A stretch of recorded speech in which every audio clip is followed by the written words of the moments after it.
Hello, what's up, everybody? Here we are. Happy Friday. Happy Friday. And there goes Craig. Greg's having, there he goes. He's back. There we go. What's happening, everyone? What's up? Everyone being, I see Ken and Holland in the chat out there. But Yeah. they're rolling in here slowly but surely. It's probably a busy night. It's Friday, man. I have to guess. But yeah, man, everybody doing all right? Yeah. Pretty tired still, but I don't know, man. It's been a slow. I mean, every January is slow, every February is kind of slow, but I feel like it's been super slow this year. I mean, I don't know what you guys have been getting in, but I haven't even had anything that I wanted to order recently. I got a couple things, but nothing major. Panic Room, Uncle Buck. Those were two definite one lists. Yeah, I got Uncle Buck. I got Summer Rental coming. Big fan of Summer Rental. Another great John Candy flick. Yeah, about time we got that on Blu-ray. Oh, yeah, no doubt. How does Great Summer Outdoors. Rental compare to Great Outdoors? Because I've never seen it. They're pretty close for me. I think I like Great Outdoors a little better, but Summer Rental's pretty Me close. too. Yeah, pretty close. Yeah, it'd be cool to get a 4K Great Outdoors. I am sure we will at some point. Was that Probably. turned out? It's a What's Universal. Universal. Okay. Yeah. Maybe it's What sucks is I think that Summer Rental's only a Blu-ray, I think. Yeah. Yeah. But yeah, guys, tonight we got Craig here, so you know we're gonna talk about Scream. Yeah. This is Well, pretty- Craig and Tommy. pretty inevitable. We like to put it on Craig, but Craig and Tommy. I mean, if you Craig bring and up Tommy, Scream but yeah, and Craig's the Tommy one we gotta keep Brown, on a leash. it's going to come up. I hate that franchise. Well, there's been Sucks. rampant news about it. I'm sure we'll get into it later, but Yeah. at some point. But I don't know. I just I'm a little I guess last year around this time we had a ton of like Second Sight announcements, stuff that was coming out, and all this stuff that was already being released from them. And now it's like, has anybody heard what the? I mean, is there? I heard those Cronenberg movies are coming from Second Sight that we already have 4Ks from two other companies. Scanners, right? That's coming. Scanners and I don't know, maybe it was just Scanners. I don't really know. The Brood 4K. Yeah, is the also Brood, coming. right. I think that's a first time to 4K. Scanners has been on 4K before? Yeah, the Criterion has it. Oh, okay. I believe so, at least. Yeah, I definitely want to pick up that Second Sight of Scanners for sure. But I mean, the Brood, that's an interesting one to see in 4K with all those practical demon minion kids, whatever. Never seen it. I might pick that one up too. Yeah. You What guys about seen you? any new movies out there now in the last couple weeks? Y'all seen anything new? I know Steve just saw something new. What'd you see, Yeah, Steve? I've seen a couple of things, but nothing really great. I seen The Monkey today, and then I seen that Becoming Led Zeppelin before that, and then I seen that piece of shit Hard Eyes movie. It's Yeah, not I good, wouldn't right? say Hard Eyes. It was what I thought it was going to be. It wasn't. It's not one that it's going to be a franchise. I hope. That's Yeah. one, though. Yeah. But Last What one was I the saw in the monkey? theaters. Last one I saw in the theaters was Anora. Oh, you Nora. saw Laura in the theaters? Where? Well, I didn't even know that was in the theaters. Yeah. The porno? it's pretty At much. least I got busted falling asleep jerking off at that one.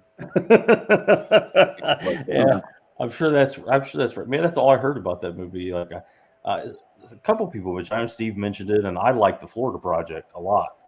So I was like, oh yeah, I'll watch this, and it seemed like it had like some kind of dark twist to it from the cover art that I was seeing and stuff. And I watched it, and it was just, I'm old. I'm an old man because I watched this thing and I was like, Jesus Christ, are these kids gonna die or something? Please do something here. They were so annoying, and I don't know. Maybe that's just me, the Borat kid, whatever his deal was, and he goes to pieces over anything. I don't know. That was just not for me. I hear people talking about it like, oh my God, it's the best thing ever. Steve didn't say that, but I mean, there's people out there going insane for Anora. What did you think of it, Craig? It definitely kept my attention the whole time, just because you're wondering. Well, I mean, There's 35 sex scenes in the movie. Well, Craig's in love with Mikey Madison, so I think that's why he wouldn't. There you go. I do love Mikey Madison. I'm not in love with my encounter with her in person. We'll get into that later when we talk about Scream actors. But she was very good in the movie for sure. But it's definitely one of those movies that holds your attention because you're like, okay, where is this going? Because then it just like it keeps progressing more and more and more. You're like, where are they taking this? You know, like after they establish, okay, she's a stripper, she hooks up with this dude, and now what happened? And it's like an event. It's almost like you just follow this adventure throughout the entire night of where they go, and one dude disappears. They're trying to find him the whole night and stuff like that. It's hard to explain without spoiling it, but it definitely keeps you locked in. Yeah. It's just maybe the payoff wasn't there for me. I was expecting something a little bit more. And the Florida Project ends in this weird kind of, I don't know if you can call it ambiguous type ending with the kids and everything. And that was just, I don't know. It was really like, I mean, it's very female oriented too, even with all the sex scenes. So maybe it's just, again, an old man, not for me. Well, going back to Hard Eyes, when it first started, the opening scene of Hard Eyes, I was like, hang on, this might be all right. You know, it was great. And then it kind of was, I knew it was going to be kind of romance involved, horror, whatever. But I'll tell you, it was probably about 80% romance, 20% horror. And I was hoping for more little in the middle there. I had a good time with it. It's okay. I think on a second watch, knowing what I'm going into, if I watch it with a wife or whatever, I think it'll be better. I went into it hoping it was going to be the next slasher franchise. Definitely not that. Like I said, it's its own thing. It's a romance horror movie with 80% romance, 20% horror. But the opening scene's good, and the ending's pretty good. In the middle, it gets a little too squishy for me. But that's my thoughts on Hard Eyes. I thought it was going to be the next. What's the one with the goddamn Scream Factory has it with Valentine? the cutie killer? I thought it was going to be the next Valentine. Yeah, And that's your what I'm Valentine, hoping for. does it That's have what a sequel? I was hoping for. Does Valentine even have sequels? No. No, That's not amazing really. that they didn't go, because I know it leaves, it's open ended. Yeah. You know, so I'm I surprised. just don't think it did real well when it came out. I think it was kind of a bust and never caught on. Yeah. I'm seeing artards now saying like it's better than My Bloody Valentine. No. Like, It's actually pretty tame. I mean, I liked it. I still like it, but it's very tame.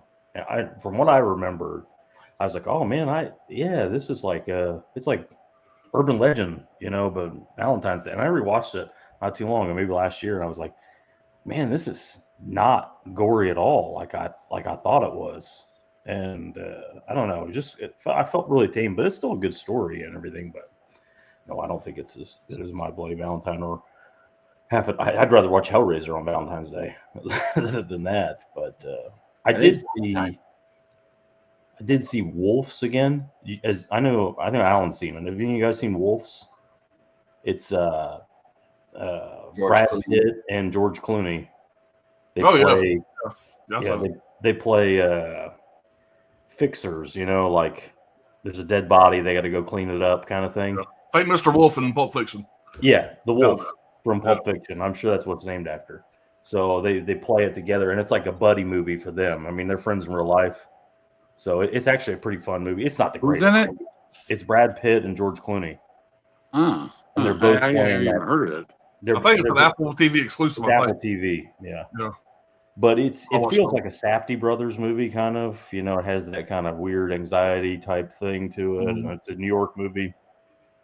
But it's pretty good, especially if you have Apple TV. You can watch it cheap, but it's nothing great. But I watched that again. I like the banter between them throughout the movie.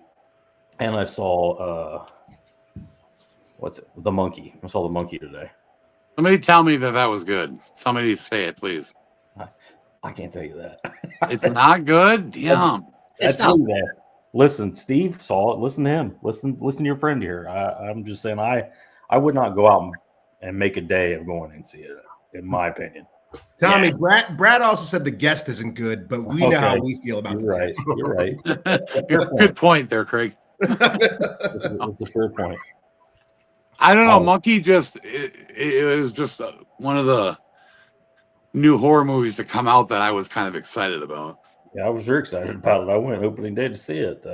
I mean, Steve, what did you think? I mean, obviously, we're not going to spoil anything. It's brand new, but I thought it was fun. It wasn't good. I was definitely deflated, but I was expecting a lot more than what I got, and that's to be expected. Anytime that like one of my like new favorite like directors is putting something out, like I get pretty stoked about it.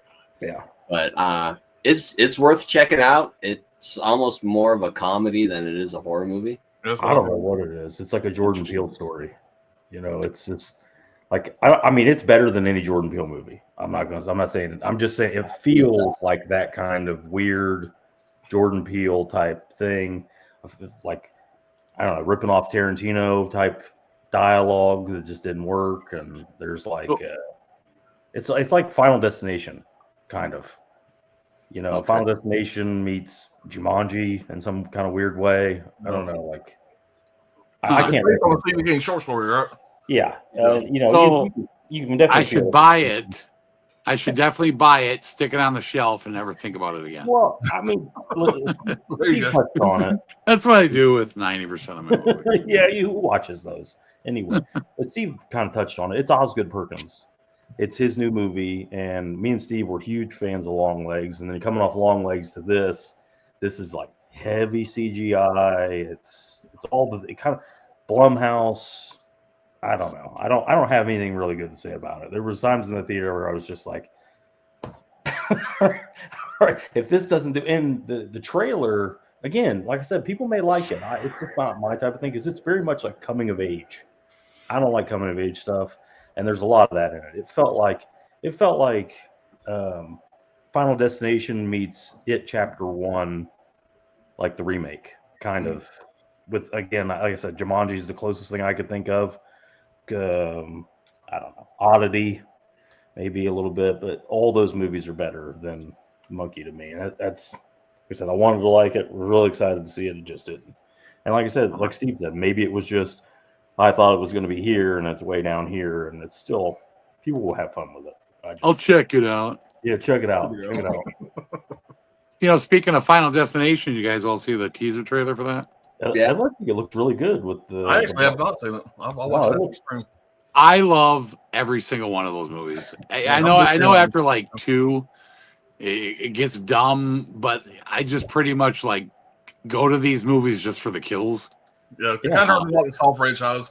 You go, Yeah, exactly. Kills, same thing. They're all fun. I love every one of them. They're great, fun, entertaining movies, and I'm really excited for this new one. I mean, the teaser was like, damn. Yeah. It's like, I don't know, you got to check it out, Alan. But yeah, it's got me excited because it's been so long since we've had a Final Destination movie. So I'm excited for the new one. Yeah. I'll I mean, definitely there's check it a out. lot of stuff. To be fair, again, that Monkey, what is this, February? You know, they don't put their Ace stuff out in February. We probably should have included in a little bit about that. And he made 2 movies last year at the same time. He had to get Long Legs and then this out right after it. So Yeah. they couldn't have both had his attention. So it's the same guy that did Long Legs, is what you're saying? Yeah. Yeah. Yeah. Anthony Perkins' son. Yeah. Okay. Anthony Perkins' son. Yeah, that's a good way to put it. Let's see what we got out there in the chat.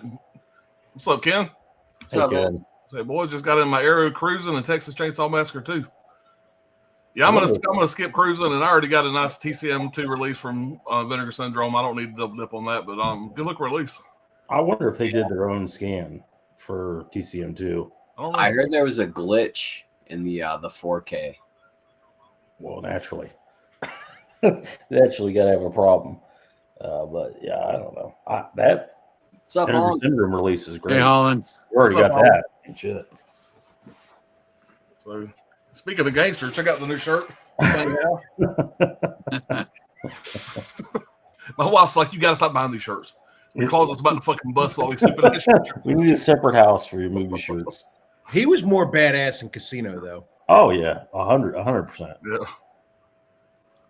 But the thing that's really like not aged well for me with Goodfellas is he's playing like 28 or something like that Mhm. when he's 49 years old. They're like, in high definition, it doesn't help because they spray painted his hair and stuff, and they pulled his skin and stuff to make him try to look younger. Like, okay, That's one thing I find hilarious about 4K sometimes is that you start seeing the flaws that we didn't see years ago in like Yeah. VHS and DVD.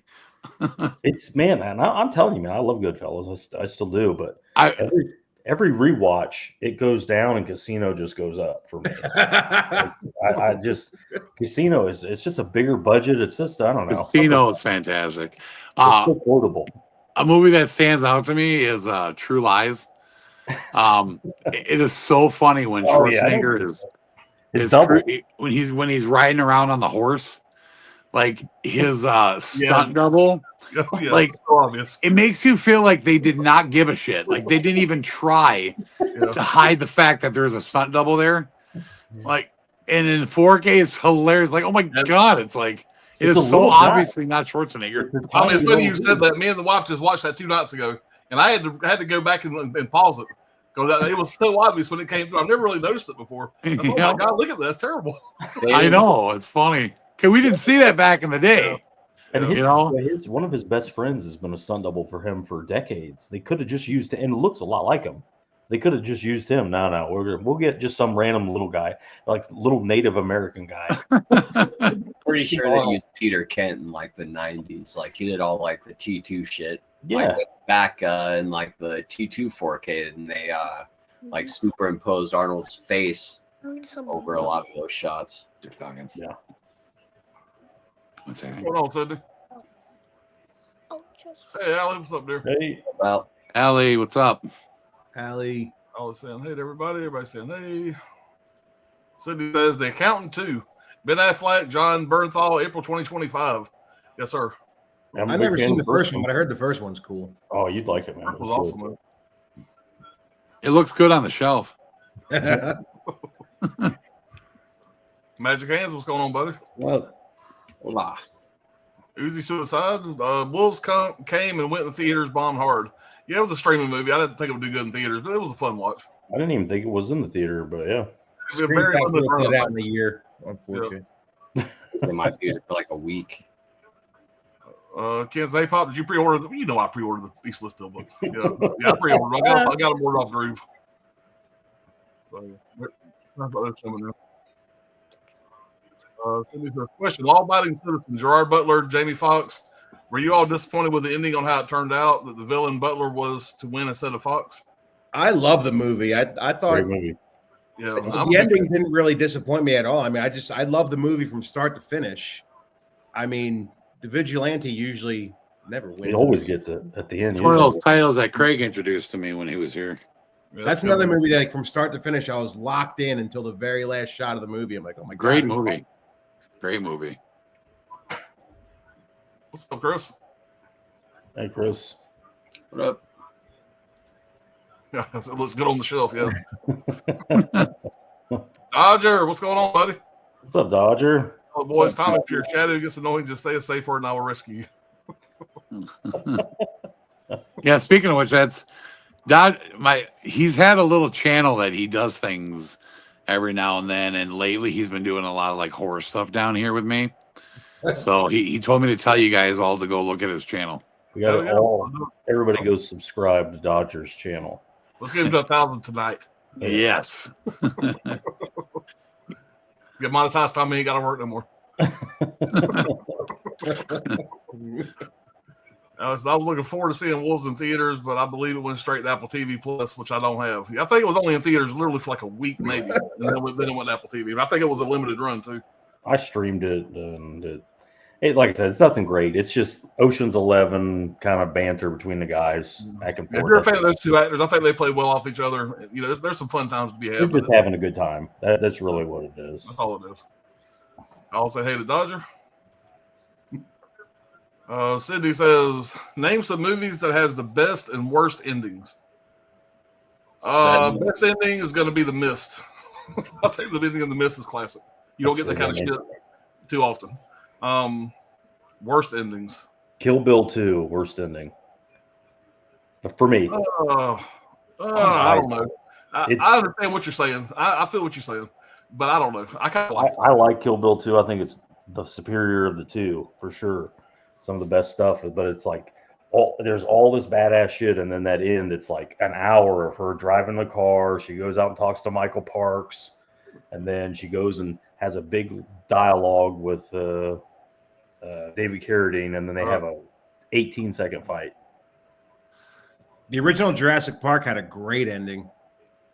That climax with the raptors and the T-Rex.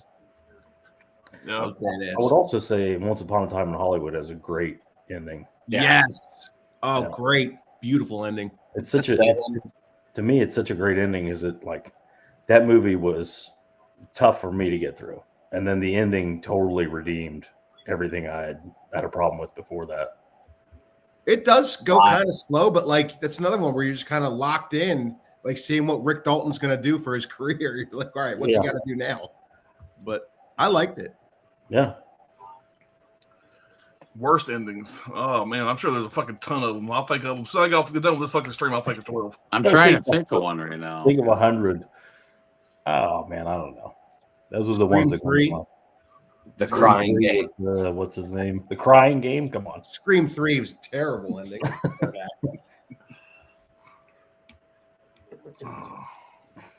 We'll circle back to it if you come up. Y'all with throw one. somebody there in the chat. Whatever, help me out. I'm sure there's a ton. I'm gonna hear one again. Oh fuck! I should have said that. Slackwolf Vampiro. Tommy and Craig, I'm jealous of your relationship. I want to go to the back of the house too. Oh, that's great. It's getting harder to go to around the back of the house because then we have to stop and catch our breaths halfway. I'm excited though, actually, because in just a couple weeks, I'll be heading back to Philly to see Craig again, and I get to go around the back of his new house. So awesome! Yeah. Can't wait to see back there. Sorry, I was on the wrong channel. Jared comes in. What's going on? Now, come on, Jay, that's the best ending. You guys know that wasn't Stephen King's original Yeah, ending. but he loved it though. He loved it. Yep. And I also heard that I think I mentioned this before, but Tom Jane, they wanted to switch it back and not do this ending, and Tom Jane fought for it. He said, "You have to do this. It's like it's going to be so shocking to everybody. You have to keep this ending." The ending for Boogie Nights. Am I the only guy that's married and watches that with his wife and has to let her know before it comes out? That's a prosthetic. That ain't real. Yeah. That should have been on. I feel like that could have been at least a Scorsese movie, Boogie Nights. It's perfect the way it is. Don't get me wrong. What a great fucking But movie. it's Scorsese loves to do a drug, rise and fall story, and especially he got into his pervert years a little later with The Wolf of Wall Street. But It feels like a Scorsese flick. Yeah, that style. But the humor is better the way it is for sure. I don't think Scorsese could have done that humor. John C. Reilly and Marky Mark did a fantastic job. Somehow they're great together, and they're really, really funny together. And Mark Wahlberg is not known for anything other than like his crazy hatred for Chinese people, apparently, but from back in the day. But somehow he's hilarious in that movie. Maybe he's playing it straight. Trying to buy the same clothes and the motherfucker never fits. Yeah, really hanging out. He'll be more often funny in it too. Yeah. Anybody see Flight Risk? Not I did yet. not see it. Boy, I've been hearing some crappy reviews on that. I'm not hearing. I think Mel Gibson owed somebody a movie. Yeah. Yeah, we'll just do this. That's fine. This is get it over with. Mike says Arrow's TCM2 4K is usually the same transfer as VS. Okay. Well, I mean, then why? I don't know how you're going to do any better than that VS. Release. Oh, I know. I mean, I think even the art on the Vinegar Syndrome is better. Yeah. What's going on, buddy? What's up? Hey, Mom and Dad, what's up? Yeah, I played my son y'all's video where he said that the Pops Movie Dungeon was his favorite channel. You got a kick out of that. You better not wreck my favorite channel, you fat ass. Pop's Movie Dungeon's giving it good views. You made a spoof, Alan. Yeah, I've done it at big leagues. Y'all need a pilot? Y'all need a pilot. Y'all seen the slipcover for that physical media release? Yeah. I think is like his bald, something with his bald head. Oh, the hair, yeah. Hair. People are It putting doesn't even look like we're getting a standard 4K. That looks like it's just a steelbook. Well, I would love for Lionsgate to do the Scream 4 4K, like have the ghost face mask and have it under it be Jill Roberts or what's her name, Emma Roberts underneath. Yeah, we'll spoil the whole goddamn movie. And put a spoiler on the fucking slipcover. That'd be great. something I'm sure that's coming. That's the last one that doesn't have a 4K. And it's the only one that's made by Lionsgate. Yeah. Name some movies that uses the best firearms, Greg. Oh, come on. Jurassic Park, Terminator, Predator, Aliens. Scarface. I love that rifle on Aliens. Man, I just named all the movie guns I have. I'm just like, yeah. T1 was a big one. That's like almost a gun movie. But Way of the Gun too. Yeah, Way of the Gun. Really I like it a little more grounded. And Heat up for the time. Very 90s. One of the best shootouts in cinema. Very 90s centric. The two movies that has the best sound effect for guns is 48 Hours. When Nick Nolte shoots that gun in that opening shot in the hotel, that gun sounds fantastic. And fucking Indiana Jones. The way his gun sounds in Raiders of the Lost Ark, when he's shooting his gun, sounds fantastic. I'm not a gun guy, but I enjoy the shit out of those. Yeah. I love how quiet they make guns in movies with silencers. Oh, great. Click, click, click. Oh, yeah. I'm like, that's not what a silencer sounds like. If you could get it that quiet, which you couldn't, the suppressor would be like this. I mean, it would be like a Jersey Mike's sub. There's still a bang. And there would still be a concussion regardless. But these little, like John Wick 2 is the great example where they're in that like train station shooting at each other with suppressors that are this long and nobody notices. It would be insanely loud. I mean, you wouldn't need ear protection per se, but it would be very loud, especially in a confined space like that. But I don't know, just little things like that. But there's a million of them. I mean, frankly, Jurassic Park has the best scene of the Spaz 12 unfolding the stock. Like, it's unbelievable. That's the only reason I bought that shotgun is because of that movie. Yeah. Very famous movie gun. Been in a million movies. Predator and Scarface using the same prop. But there's like I always say Way of the Gun because there's a shitload of reloading and magazines around. They're always like there's scenes where they're just reloading magazines in a hotel room. Where you never see that. Cool guns. Ever. You got to have, I mean, for these shootouts that they have to have like 70 fucking magazines. And they really have all those magazines. Saving Private Ryan, they got all the guns down to a T too. Just very accurate historically. There's a million. I mean, we just go on and on. There's a million of them. Yeah. I also like movies with weird guns, like Blue Ruin. That's an underrated gun movie because it's all like cheap gun show crap. You know, like Don't forget about weird. Ninja Cricket and MIB. Yeah, there you go. There you go. That's all I got to throw over the gun conversation. Yeah. You don't know shit about guns. Die Hard and Lethal Weapon using the Beretta 92, just making it famous. Every Die Hard, or every Lethal Weapon. I mean, he gets a new Beretta 92. Mm-hmm. Of course, you got the 90s phase where everybody's shooting sideways. Yeah. I watched Copycat the other night. And there's one shot at the end of some scene where Holly Hunter just turns her gun sideways and shoots it one time. It's like, come on, really? There's a lot of that, like back in the day, like Predator. In Predator, there's maybe one sequence where somebody shoulders a rifle, and it's Arnold shooting a grenade launcher. But it's like the rest of the time they're just all doing. These are supposed to be like the best of the best, like Navy SEALs or whatever, and they're like shooting their guns from the hip. Like they totally teach you that in the military. It's just to look cool. I mean, I get it, but there's probably not much training on carrying around a fucking Gatling gun. well, that one. But I mean, Arnold's got like literally just like an M16, and instead of shouldering it, he's got it at his waist, just shooting at people, just standing in a square shooting at people. His pecs got to flex when he's shooting the gun. You got to be able to see that well. Perfect. Because it's cooler looking. That's it's got to look cool. Yeah. By the way, Sydney, great question, man. Keep them coming. Yeah. Hello, guys. Good to see y'all again. Love these live streams. They're fun, interesting and fun, man. I appreciate you watching, buddy. Yeah. They're all over the place. We haven't live streamed in a long time. This is generally a bullshit stream. We have got no plot. We have no ideas. I have like 4 fucking titles to show. I mean, there's nothing like that. This is just a simply answering questions and shooting the breeze for a couple hours. I just literally got back from Japan this week, so I haven't got anything. I got one title in from Japan. Yeah, Japan. Does this mean no Japan? And the one title I got, I'll probably show it on the stream at some point as a gift for Johnny. So it's not even like I got myself anything. Yeah.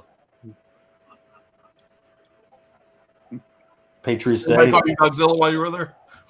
No, man. Some people thought I was Godzilla, but other than that, No. You had to be a foot taller than everybody else there. Yeah, basically, and they do stare, and you know, I've talked to people about it, like, yeah, they stare and everything. I was like, yeah, especially the to be fair, the women, they do stare, but it's more like, it's not like, oh my god, that guy's so attractive, which I mean, clearly that's the case, but that's not really what it is. I was telling my brother-in-law this. I was like, I don't know how many times they've seen a 300-pound beards are not a thing over there. You never see anybody with a beard.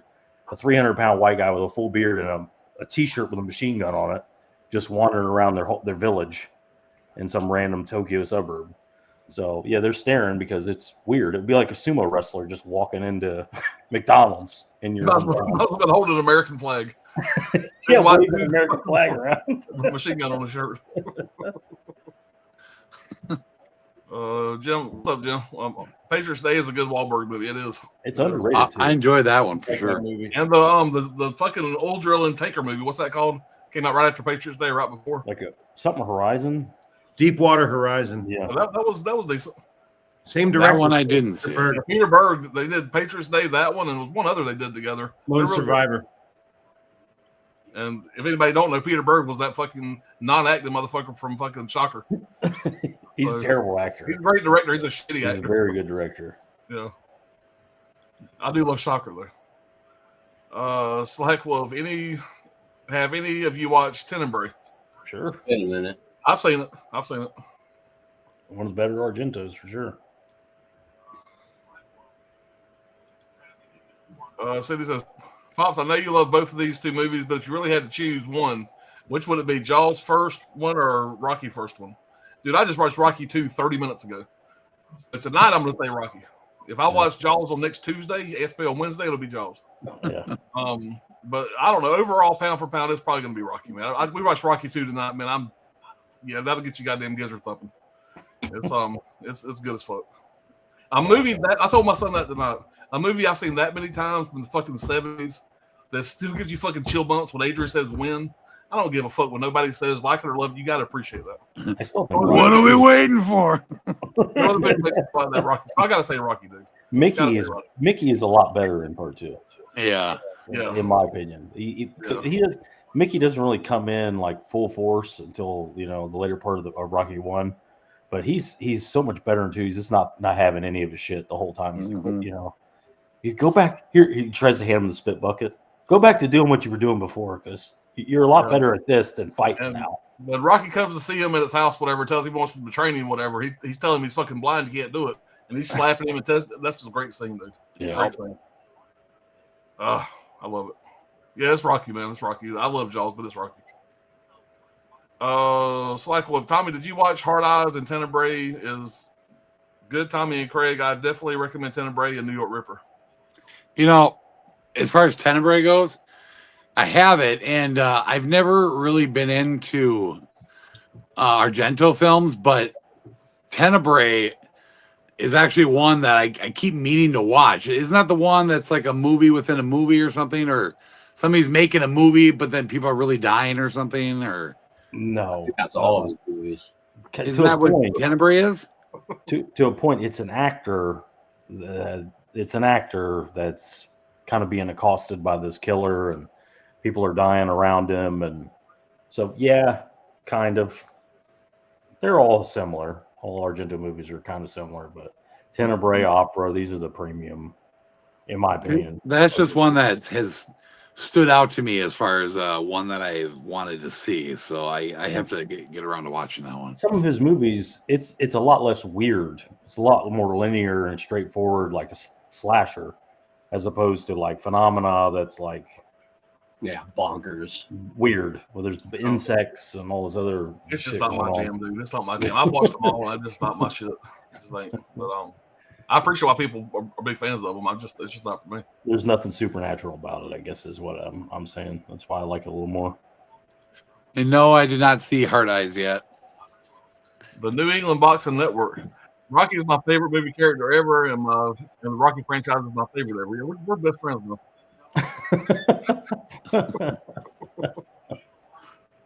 I was actually in Japan. Well, I was actually in Japan looking for. I go to these movie stores when I'm there, and I look around for, kind of the releases like that are very Japanese, something Alan doesn't have, or Johnny or Steve or any of these guys. Like if I saw like a Scream 4K that had really weird Japanese artwork, I'd pick it up and send it to Craig and whatever.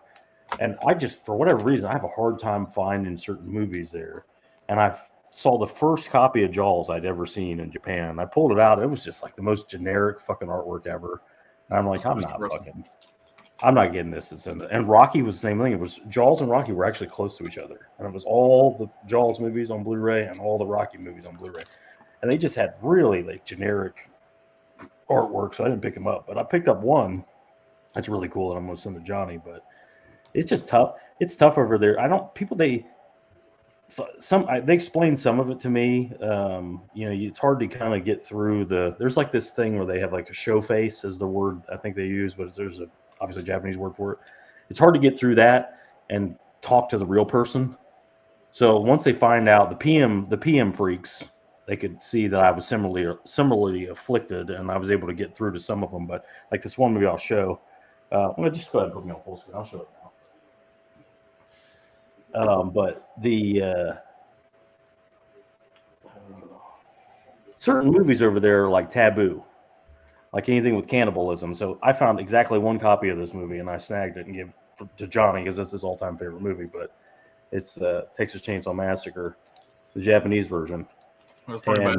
I'd never seen that artwork before anywhere, and but yeah, anything with cannibalism, that's very taboo. And the guy behind the counter, I'm talking to through Google Translate.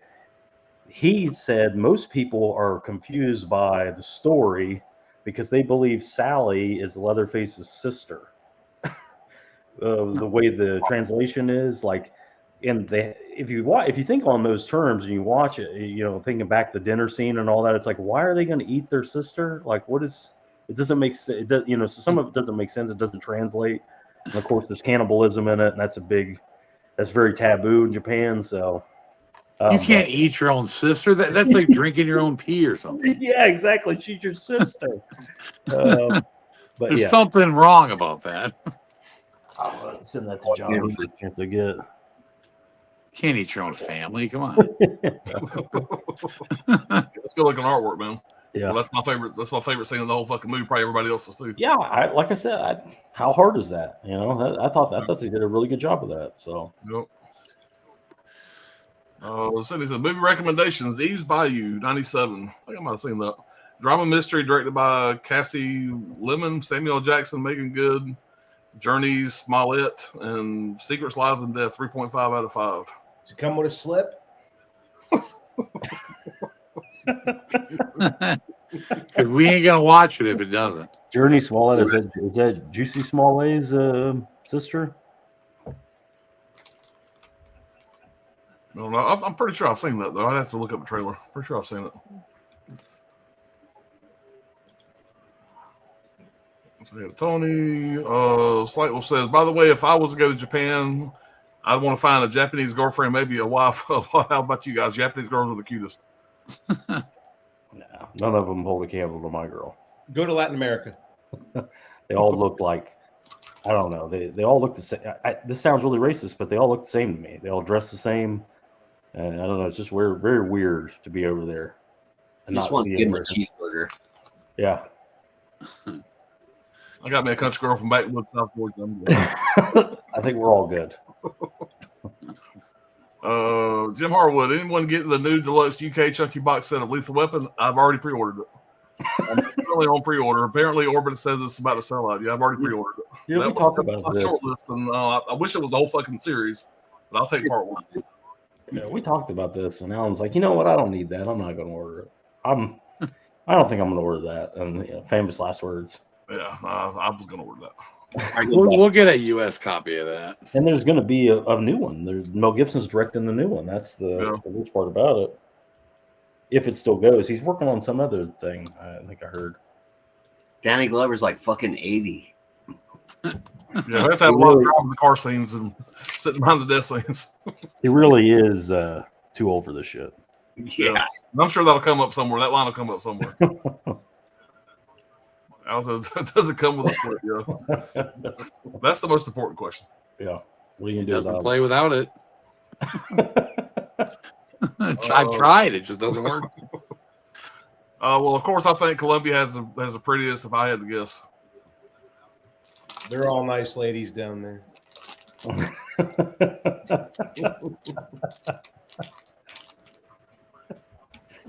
right, we're caught up. No, like you could be as fat as me and go down to South America, and that's where they got this true story. We were walking through one of the towns of Ecuador when there was like all like the nightlife going on. We walked past this bar with like all this dance music and lights, and I walked past, and there's like 5 gorgeous Latinas dancing, and then they see me and go, "Ooh, Americano!" Yeah. It's like yes, and Monica's like, "Keep walking, keep walking." Yeah, That's one thing I like. Americano. I think they knew I was American because I was fat. That's probably why.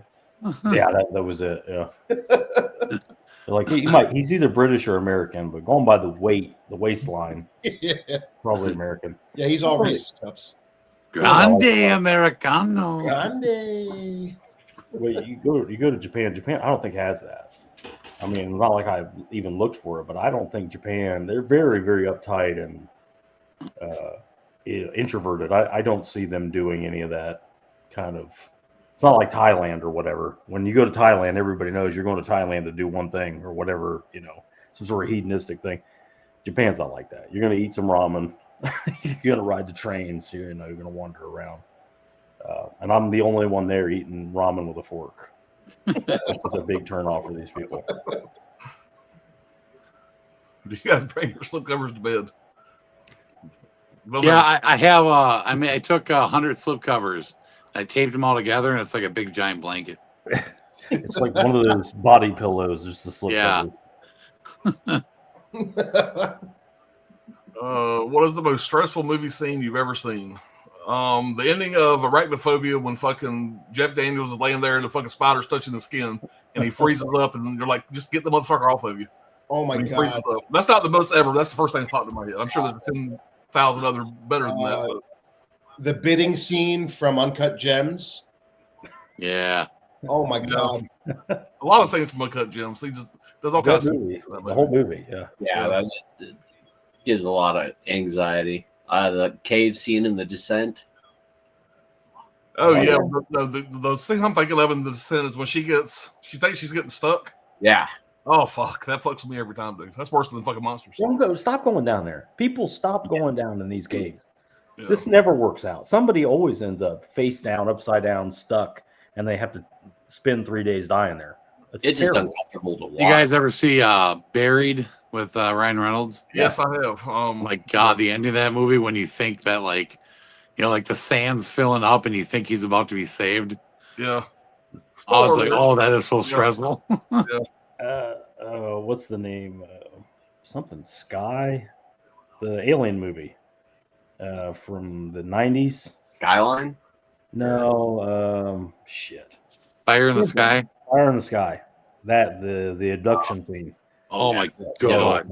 putting that fucking thing over his face and putting a big gob of grease down his throat and all that shit. Yeah. Oh, like, that movie scared the living shit out of me as a kid. Like, when I think back to scary movies as a kid, it's not like what you would think. It's not like Exorcist or Jason or something. It's 2 movies. It's Fire in the Sky and Legend. And Legend's not even a horror movie. Legend, just because that fucking Lord of Darkness, Tim Curry, scared the shit out of me as a kid. And so those 2 movies, those are my childhood scary movies that scared the shit out of me, is those 2. I've always heard people say the ending of Silence of the Lambs in the basement, was one. I really, it's maybe stressful for other people, but like the end of Captain Phillips when he's on that life raft. And, God, yeah. Dude, when Tom Hanks gets back on the fucking boat and gets rescued, the best acting that motherfucker's ever he done. really did do a good job. He was That's the best acting I've ever seen. Yeah. Totally agree, man. Yeah, good movie. Such a good movie. That might be a good top 5 idea. 5 most stressful scenes. That could be a top 5. Throw it in the back pocket. Greg, it's just all things where people get stuck in stuff. It's Greg every time. We'll have to get Sydney out of hiding. Maybe Sydney can join us for one of those. Yeah. That'd be a fun, good time. No, we need his ass in the chat asking questions. That's what we do. Michael says Mel was at a comic signing all something and saying it's not happening anymore, but the best script out of them all. Oh, okay. I like the fourth one that they did too. Yeah, I like all of them, and they're all great. They're all great.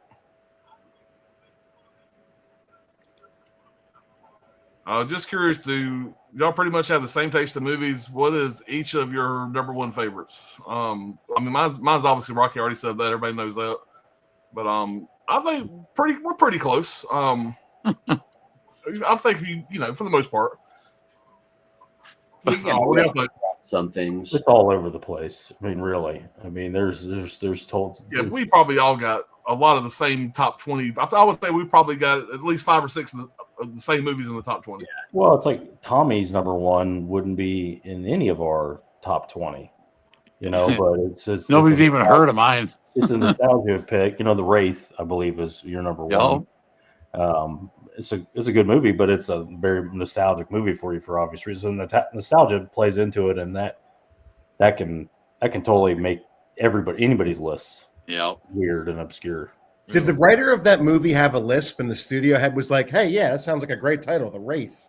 I know, right? I remember when I was a kid, I didn't even understand how to even pronounce it or what it even meant. I used to think like, because the movie is about, you know, cars racing and stuff, you know. So when I was a kid, I used to call it The Race, like, because I thought that's what it meant. Like, it's about a race.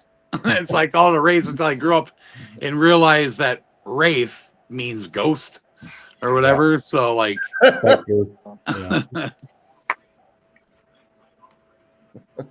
he have a list? Steve's number one is a tie with all 3 Jordan Peele movies. So, you know, that's on none of our top 20s. It's pretty hard. Oh, that was a stressful scene in Nope when they all get sucked up into the spaceship. Oh my god. Yeah. I haven't seen it. Steve's just like, sure. Sure. I'll take it. Whatever. I don't care. What would you say your number one is? Was it like The Shining, you know, Christine, what? American Werewolf? I don't know. Like the one that I probably watched the most and dissected the most would probably be The Shining. Yeah. But I don't know. Like my favorites go in and out. Yeah. They'll always be. I would say it's never one answer. It's any of these 5 could be number one. Yeah. Steve, who let Jack out of the pantry? Was it Danny or was it Ghosts? I always thought it was Ghosts. Yeah, I mean, it had to be ambiguous. Because if we it got was the Danny, scene with like the bear, the dude dressed in the bear costume, like what the hell? Should that be our next spoof cover?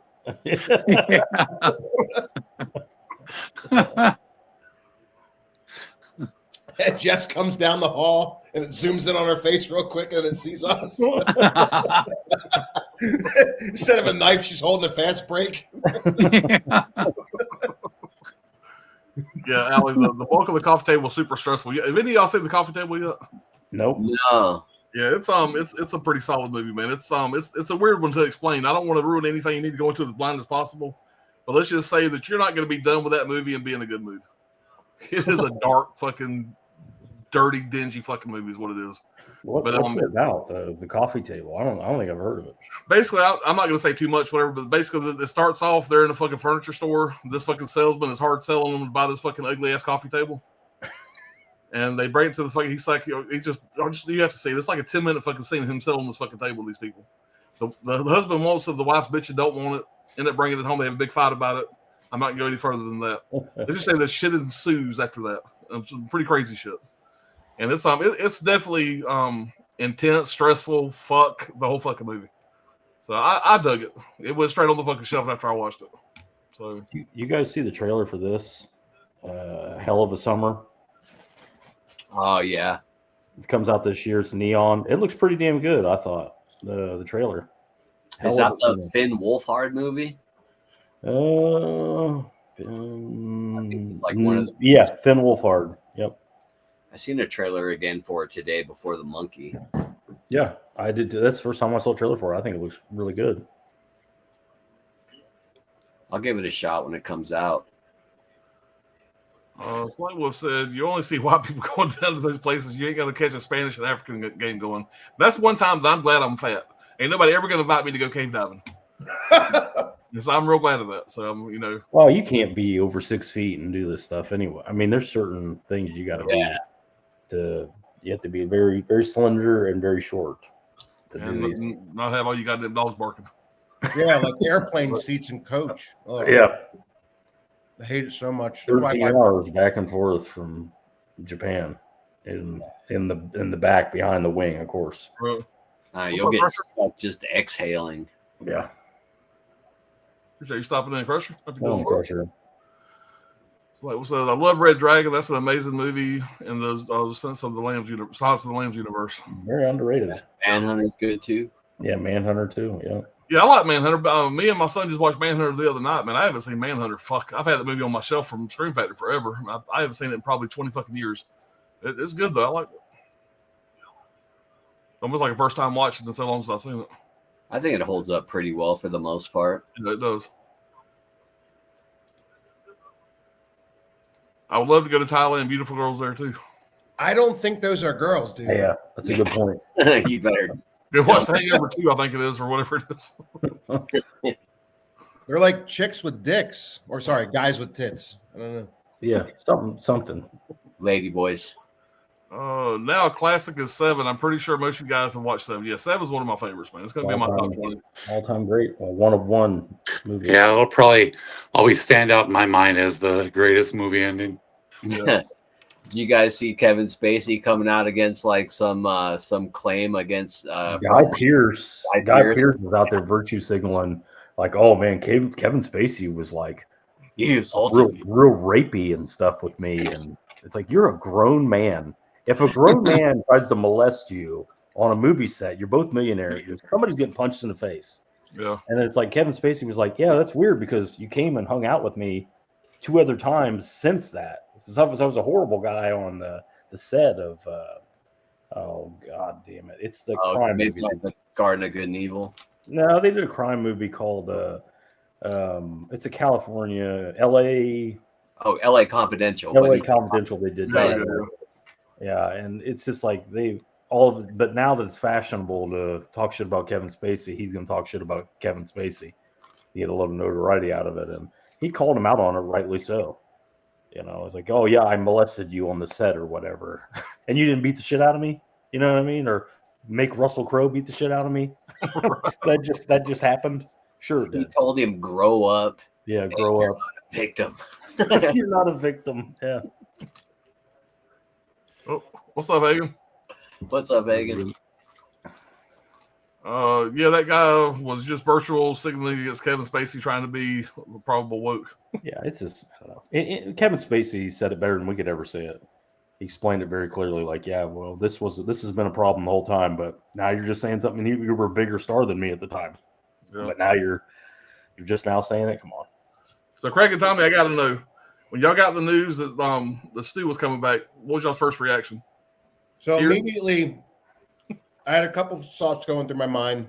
The first one being flashbacks, because I think a lot of the hardcore Scream fans have always wanted to see the Maureen Prescott murder that the whole franchise is based on, something we never got to see. And I think the fact that Billy had 2 returns to the franchise with 5 and 6 coming back as like a vision, I think it was time to give Stu some love there too. And I think because Kevin Williamson, the creator of the franchise, he's directing the movie now. I think it's just his turn to have full creative control. He's bringing back his favorite characters. But I really think it has something to do with flashbacks to see the Maureen Prescott murder. They can obviously do the digital de-aging. Yeah. And they're bringing back Scott Foley, who played Roman, which I hate that character, by the way. Which is the puppet master. Yeah. I don't even want to hear it. That was never his character to begin with. Kevin Williamson never wrote that character, ever.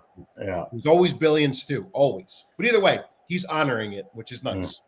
So we'll see what he does with that. Scream 3 fans. There you go. I think it's pretty obvious that Skeet's going to be back again. I've been hearing a lot of rumors about that. So, and then I also heard a bunch of rumors about like pretty much all the Ghostface was coming back. Yeah, what? That could be bullshit, but when Craig and I started talking about it, like the first thing that came to mind as far as what I don't want is I heard some rumors about there possibly being a scene where like Sydney like has like a bad dream or whatever you want to call it, where she sees visions of all the Ghostface killers. And that's why they're bringing them all back. And if it's just for one stupid ghost scene, that would be dumb. But as of right now, it's just Roman, Stu, and most likely Billy. Yeah. And if that's the case, then to me, Craig and I want nothing more than that flashback scene. You know, like we want to see what happened, and whether that's going to be like the opening kill or like or Sydney thinks back to it or something, and we finally get to see what went down that night when they killed Maureen. It would make sense because we have Roman, Stu and probably Billy, because those would be the only three you'd need, other than maybe Cotton or something. Y'all don't think it's going to be Stu waking up from a coma with scars all over his face from the TV in his head? Here's the thing with that. As much as I would love to see Stu return in a sequel, and that was the original plan for Scream 3 that Kevin Williamson wrote when he wrote a treatment for it. Stu was supposed to be the killer in Scream 3, like leading a cult of ghost faces attacking high school kids. That was the original plan. Then Columbine hit and the idea was scrapped. So they came up with that Roman plot with a different writer. So it's possible that he's going to go back to his Scream 3 idea and maybe do a cult of Ghostface. Maybe. With Stu really being the mastermind. Or, like I said, the flashbacks. Or it's possible he could be literally like a cliffhanger ending. Like she thinks that she's talking to Stu. Because to kind of circle back to like new ideas, they're talking about using AI as like the theme of the movie now. Like every movie has a different theme that they're commenting on. And AI being so popular as it is, they're going to somehow use AI to like trick Sydney into thinking all these killers are back. Like in Scream 3, they did it with the voice changer, having everyone's voice, but I don't know if they're gonna do like videos sent to her of like the killers being back when it's really AI. But it would be kind of cool to like if she's talking to Stu on the phone, and maybe that's what they're doing. They're using ghost faces, like the different killers' voices, to talk to her and try to confuse her. Maybe like they FaceTime. They're FaceTiming and if they're bringing them all back just for like voice cameos, that would be dumb. But if they do an official unmasking at the end, then it really is Matthew Lillard. Like, oh shit, like we could be thinking like it's a hoax, like it's not really him, and then they unmask it really is him. Like I told Craig so many times that, like, yeah, it would be fun to see Stu come back, but there's too much of a chance that it could be really lame. Like they would have to write the perfect story to make it seem even possible. I personally think. Go ahead, Tom. I'm going to cut you off. Go ahead. No, I was just going to say, like, because to me, like, okay, let's just say they made up a story. Okay, he survived the TV thing or whatever. It's like, okay, maybe they could make that seem possible, but why didn't Sydney know about it all this time? You know what I mean? Because, like, if he wouldn't have died, he would have gone to trial, for murder, and Sydney would have been there. So, like, if he's still alive, the only way it would make sense is if Sydney didn't know about it, but like obviously she's the key witness, you know what I mean? So it's like, I don't know how else they could do it. It's just weird. There's only one way they could do it, and that is retcon everything but the first movie and make a sequel 30 years later, like they did with Halloween 2018, the Texas Chainsaw, the Netflix Chainsaw Massacre, where it retcons all the other sequels. And I don't think Kevin Williamson would ever do that. Yeah, that's the only way it would make sense. Right. As far as Stu being alive, because it's like, well, Stu has been in a coma for 30 years. He's never been to trial yet, like you were saying. And he wakes up to kill the living witnesses, which is Courtney Cox, Randy, what's his name? God damn it, the kid who plays Randy, the actor. Jamie Kennedy. Jamie Kennedy. Sydney, and Dewey have all got to get killed. He's got to kill the 4 witnesses because no witnesses, no murder type deal. So somebody, I read something else. I'm not going to like obviously go through the entire story, but I was reading it to Craig the other day. somebody came up with just like an idea where Stu, his face was so mangled from the TV that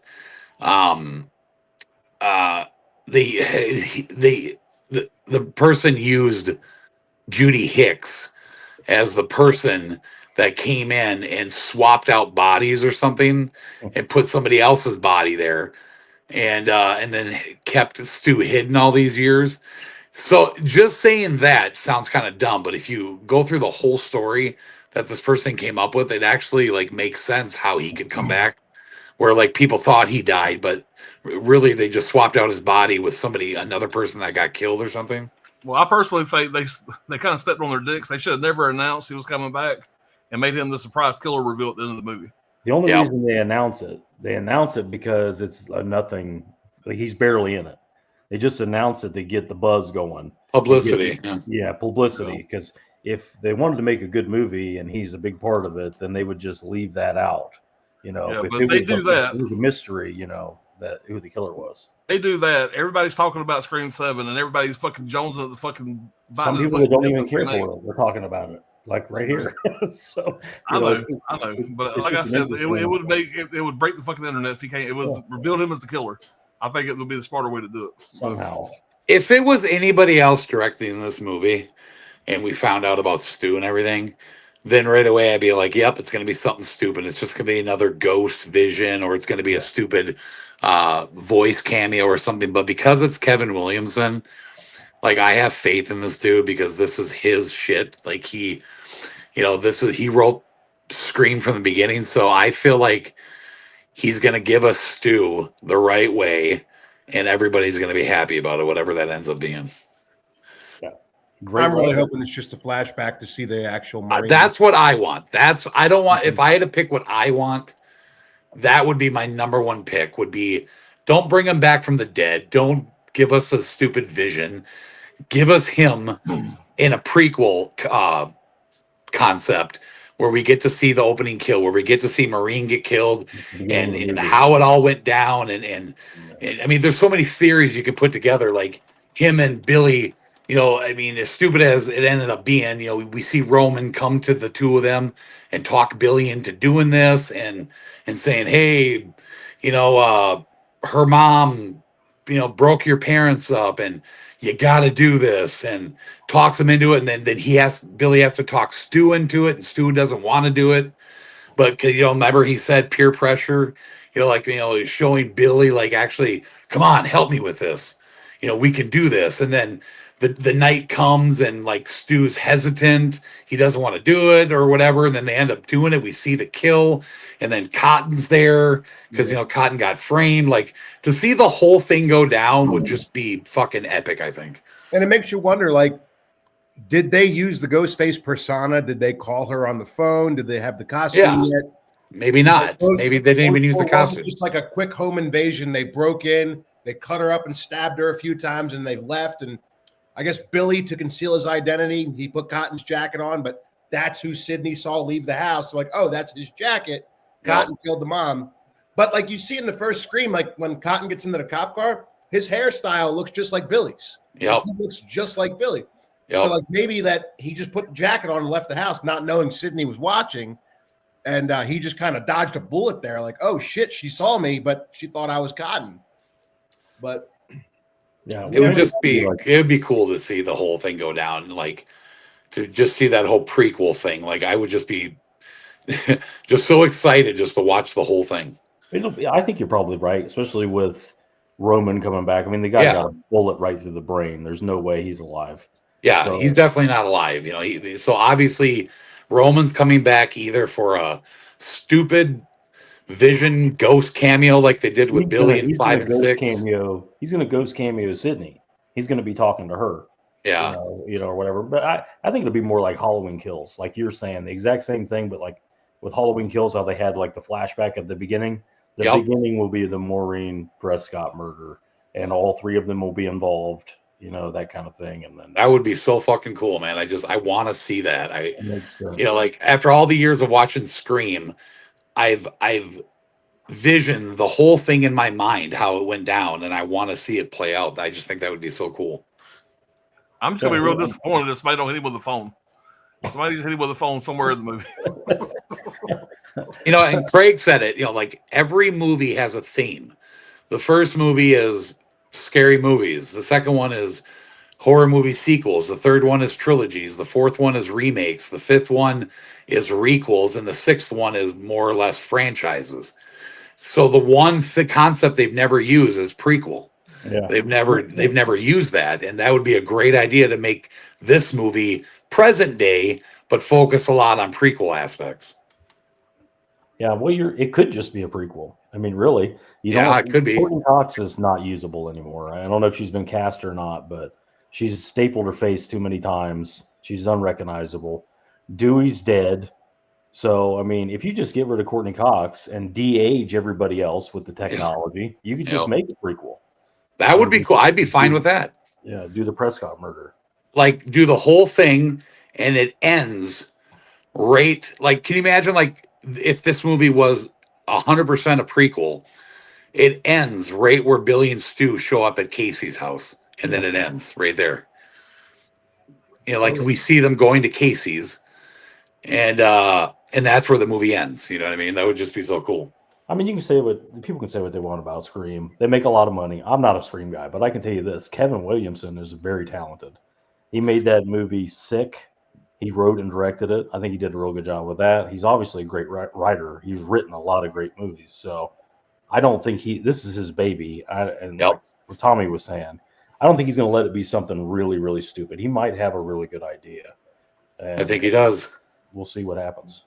I think he's going to give us everything we want. And I think he's going to, you know, he's been away from the franchise for a little bit. And I think he's kind of coming back to course correct. And I think he's going to straighten things out and just kind of bring things back to its roots and give the fans what they want, and however that may come across. But I think whatever it ends up being, I have faith because of Kevin Williamson. If it was anybody else, I'd be super like leery about this, but being Kevin Williamson, I have faith, and I think it's going to turn out to be awesome. Well, that's what made Nev Campbell come back, was the fact that Kevin Williamson's doing it. Yep. And, you know, he probably had a really good, just like Tommy said, he probably had a really good script. Maybe he's had it for a while, and he was just waiting for the Scream 6 to happen and derail everything, in my opinion. Listen, I know people like it. I'm watching that movie. I'm just like, Jesus Christ, why is this so long? Why is everybody getting stabbed 300 times? I mean, I had a lot of problems with it. And not only getting stabbed 300 times, living. Yeah, that's what happened. Everybody was living. Somehow living through all this. So Tommy said it, course correct, and maybe this is like his legacy. He wants to put a bow on the end of the whole thing and go out on a positive note. Really honor Wes Craven so I mean, well, and another thing too is we got the twins back. So if anything, I guess it couldn't really be a full up sequel. It's still a direct sequel to Scream 6. That's another thing that took the Roman character being announced that he's coming back, and then I get what is it? The Dominican broad and the Mexican broad are coming back too, from the other movies, from 5 and 6. They're coming back, aren't they? Well, I started hearing little rumors about the possibility, but then now I watch a lot of the Beyond the Mask. Did you ever watch that guy on YouTube? He does a lot of he's all about Scream, and he gives a lot of leaks. And most of the stuff he's been doing it. I've been watching him since like Scream 5, and most of the leaks that he gives us ends up being true. And sometimes I watch him too much. It's almost like I'm spoiling it for myself. But but I watched one tonight now where now they're starting to have leaks and rumors where almost to the point of like somehow kind of retconning part of the story of 6 with the sisters. So I don't know. It's weird. Yeah, they got a lot of good ideas. Maybe this time around, but who knows? We'll see. Either that or they just backed the truck up to Kevin Williamson and said, "Fix this." Yeah, you do whatever you want, but just fix it. And if anybody can, it's him. Yeah. Not only do you have Scream 7 coming out, but you got the 7th Jurassic Park coming out too. Yeah. Yeah, goddamn, that fucks up my box set. That really pisses me off. But I will say, and I'm always like a sucker for the Jurassic movies being like one of my favorite movies of all time. I loved Jurassic World because that actually gave you like the true depiction of what Jurassic Park would be like if it was real. Right. So you saw the working theme park. Fallen Kingdom had a great first half of the movie on the island. Then the second half sucked with the dinosaurs being let loose into the wild. Yeah, naturally. Dominion was set up to be like the biggest movie of the franchise with the OG3 coming back and then mixing with like Chris Pratt and all them. Yeah. And Dominion was such a letdown. Like the dinosaurs are barely in the movie. And they focused more on like the science aspect of the shit with the locusts and stuff. And like I just felt like the dinosaurs cameoed in their own movie. And the only one that really had any like charm to him was Jeff Goldblum.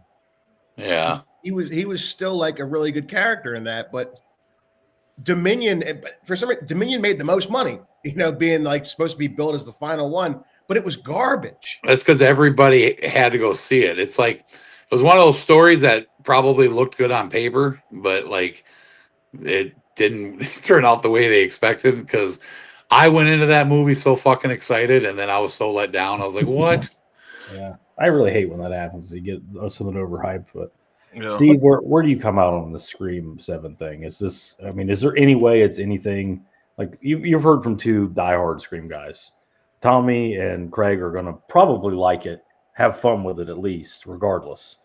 But like me, I'm not optimistic. When I hear these other stupid things like we're bringing this guy back and we're bringing that guy back, and it's still going to be part of 6 and that whole thing. And like, what do you think? Is there any way this is going to be any way good? I guess is the word I would use. I don't know. I'm not a Scream fan like per se. I really liked the first one when it came out, and I haven't seen. I think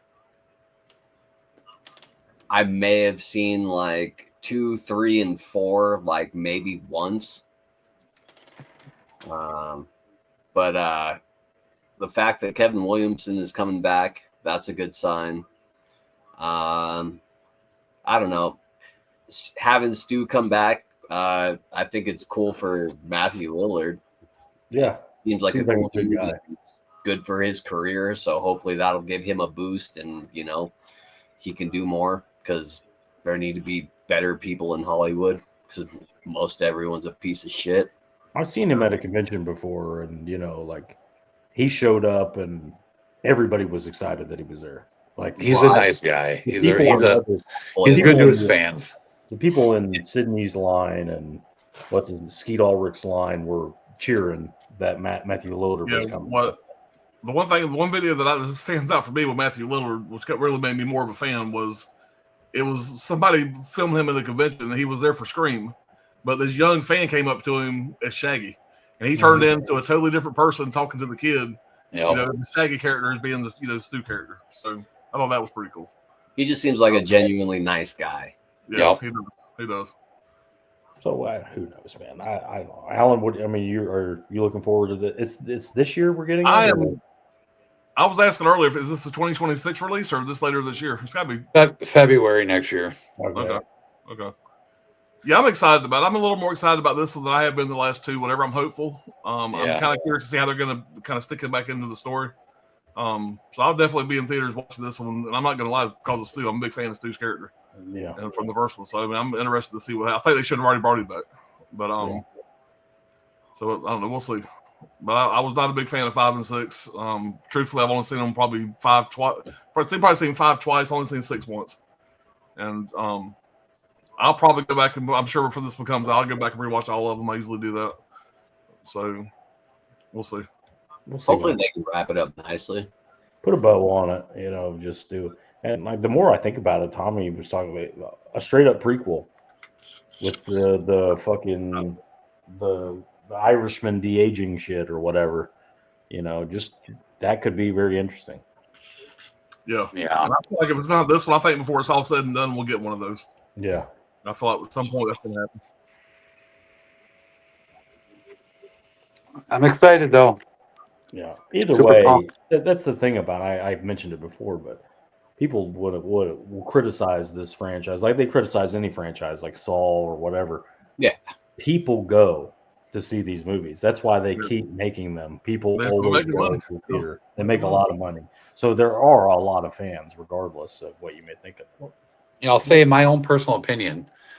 You know, there's a ton of horror franchises out there. You know, current ones, Saw, Conjuring, and then you got your old school Chucky and Jason and Freddy and all that stuff. But you got some good movies in those franchises, and then the majority of them typically just suck and they're crappy. But to me, with Scream, it's like I have my rankings of them, and some are fantastic, some are okay, better than others. But I think Scream is one of the most like quality franchises where even the bad ones are good movies. Like I think so far with Scream, I think they've all been decent movies. Like it's a pretty consistent franchise in my opinion. Budget wise, they're not all over the place either. Like they all Right. have to have big money because you got to bring these same actors back.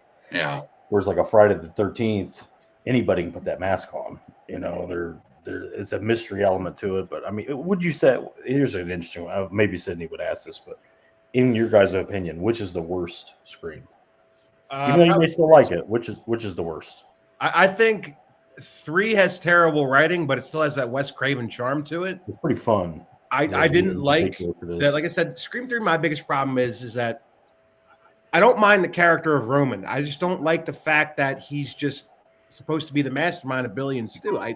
If they left that part out of him being the mastermind, then I would buy it. But the I fact like that they're- his motive. Like, he's the brother, the jealous brother.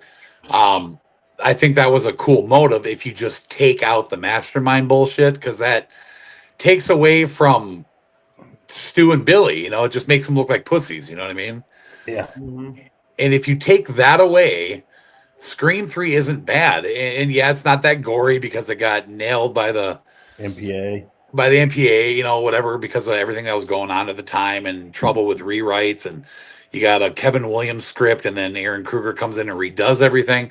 So it had its share of problems. But at the end of the day, like Craig said, it's got the Wes Craven charm. It's still fun. And somebody said this once, and to me, I feel like it's like the best way to describe Scream is that most people agree that 3 is probably their least favorite. 6 tends to be a new one of people's least favorite. But if you take a movie like Scream 3 and Scream 6 or whatever it may be, if that's the worst movie in your franchise, you're doing something right. That's a good point. So Craig and I kind of go back and forth, but I think at this point 6 is probably my least favorite. Yeah, me too. It used to be 3, and now it's probably 6. I would say 6 made favorite 3 to least would go 1, 2, 4, 5, 3, 6. My exact same order. Yeah. My thing with Scream, I am a Scream fan. I like most of the Scream movies, but the reason why I don't put Scream above some of the other big franchises is that Scream, most of the kills, I mean, pretty much all the kills is going to be with a knife. Exactly. Yeah. the Going to thing. get stabbed. At least with the Friday movie, you get the more unique kills. You do get the I garage get door it. kill, whatever, in part 1. But for the most part, the other franchises, especially something like Saw, you're going to get all kind of crazy shit. Yeah. You pretty much know in Scream it's going to be another stabbing. How many different ways can you stab somebody and not make it repetitive? It's always the mystery. So it's more of a whodunit kind of thing. Yeah. It's just kind of how you look at it. Like, I agree. Like, I mean, old school franchises like Freddy and Jason and stuff will always be special to me because it's nostalgia and it's old school and I love it and it's fun. And yeah, they have tons of different great kills and stuff, but then when you're dealing with movies like Jason and stuff, it's so inconsistent and there's no story to it. It's just more or less about the kills. Where Scream might kind of be lame when it comes to the kills and stuff on some of them, but they're more story driven and trying to stay consistent and to the plot. So it's just kind of how you look at it. I mean, I think some of them are some Screams have better kills than others. But I mean, I can definitely see your point there. It's just kind of like, I just think Scream is very consistent, and you know, the plots and the stories end up being pretty good. Yeah. Steve, I agree with you on that. we're Scream, Steve. Which one's the worst? Out of the ones that I've seen, Have you not seen them all? no, I haven't seen 6. Well, you can keep it that way.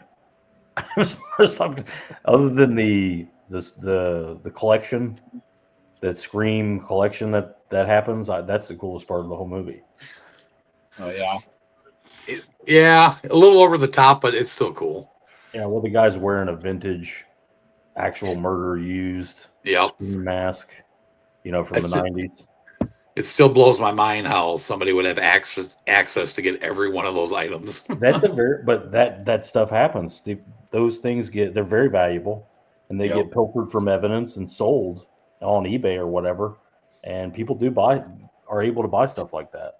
Yeah. That was probably the highlight of Scream 6, though. The fact that it's such attention to detail in that shrine room Yeah, made me kind of geek out a little bit. I'm like, and oh it's my all God. over the trailer. It's designed. They put that there to get people to go see it, and it worked for the most part. I was kind of excited to see Kirby coming back, but I don't like the way they utilized her. I don't think she acted in it. I don't. She hasn't Yeah. acted in years and years and years. It was a big step down for her, and I don't know. I mean, it's not like she was a very prominent character or anything, but I was kind of excited to see her come back, but yeah, I didn't like what they did with her. It's kind of dumb. I loved her in 4, 6. Yeah. She's so Yeah. flat.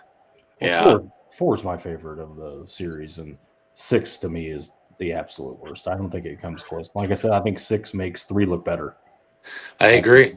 I love 4. I just hate that it's filmed with like a Vaseline filter over the camera. It's supposed to look like GoPros or something from the day. Not even GoPros.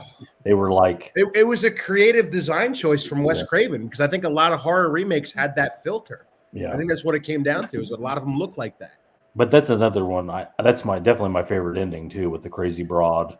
She's gonna. Oh yeah, she's fucking psychotic. yeah, that's crazy right there. But I still don't. Steve, what did you say was your worst? The worst one you've seen? if I remember correctly, it's probably going to be the 3rd.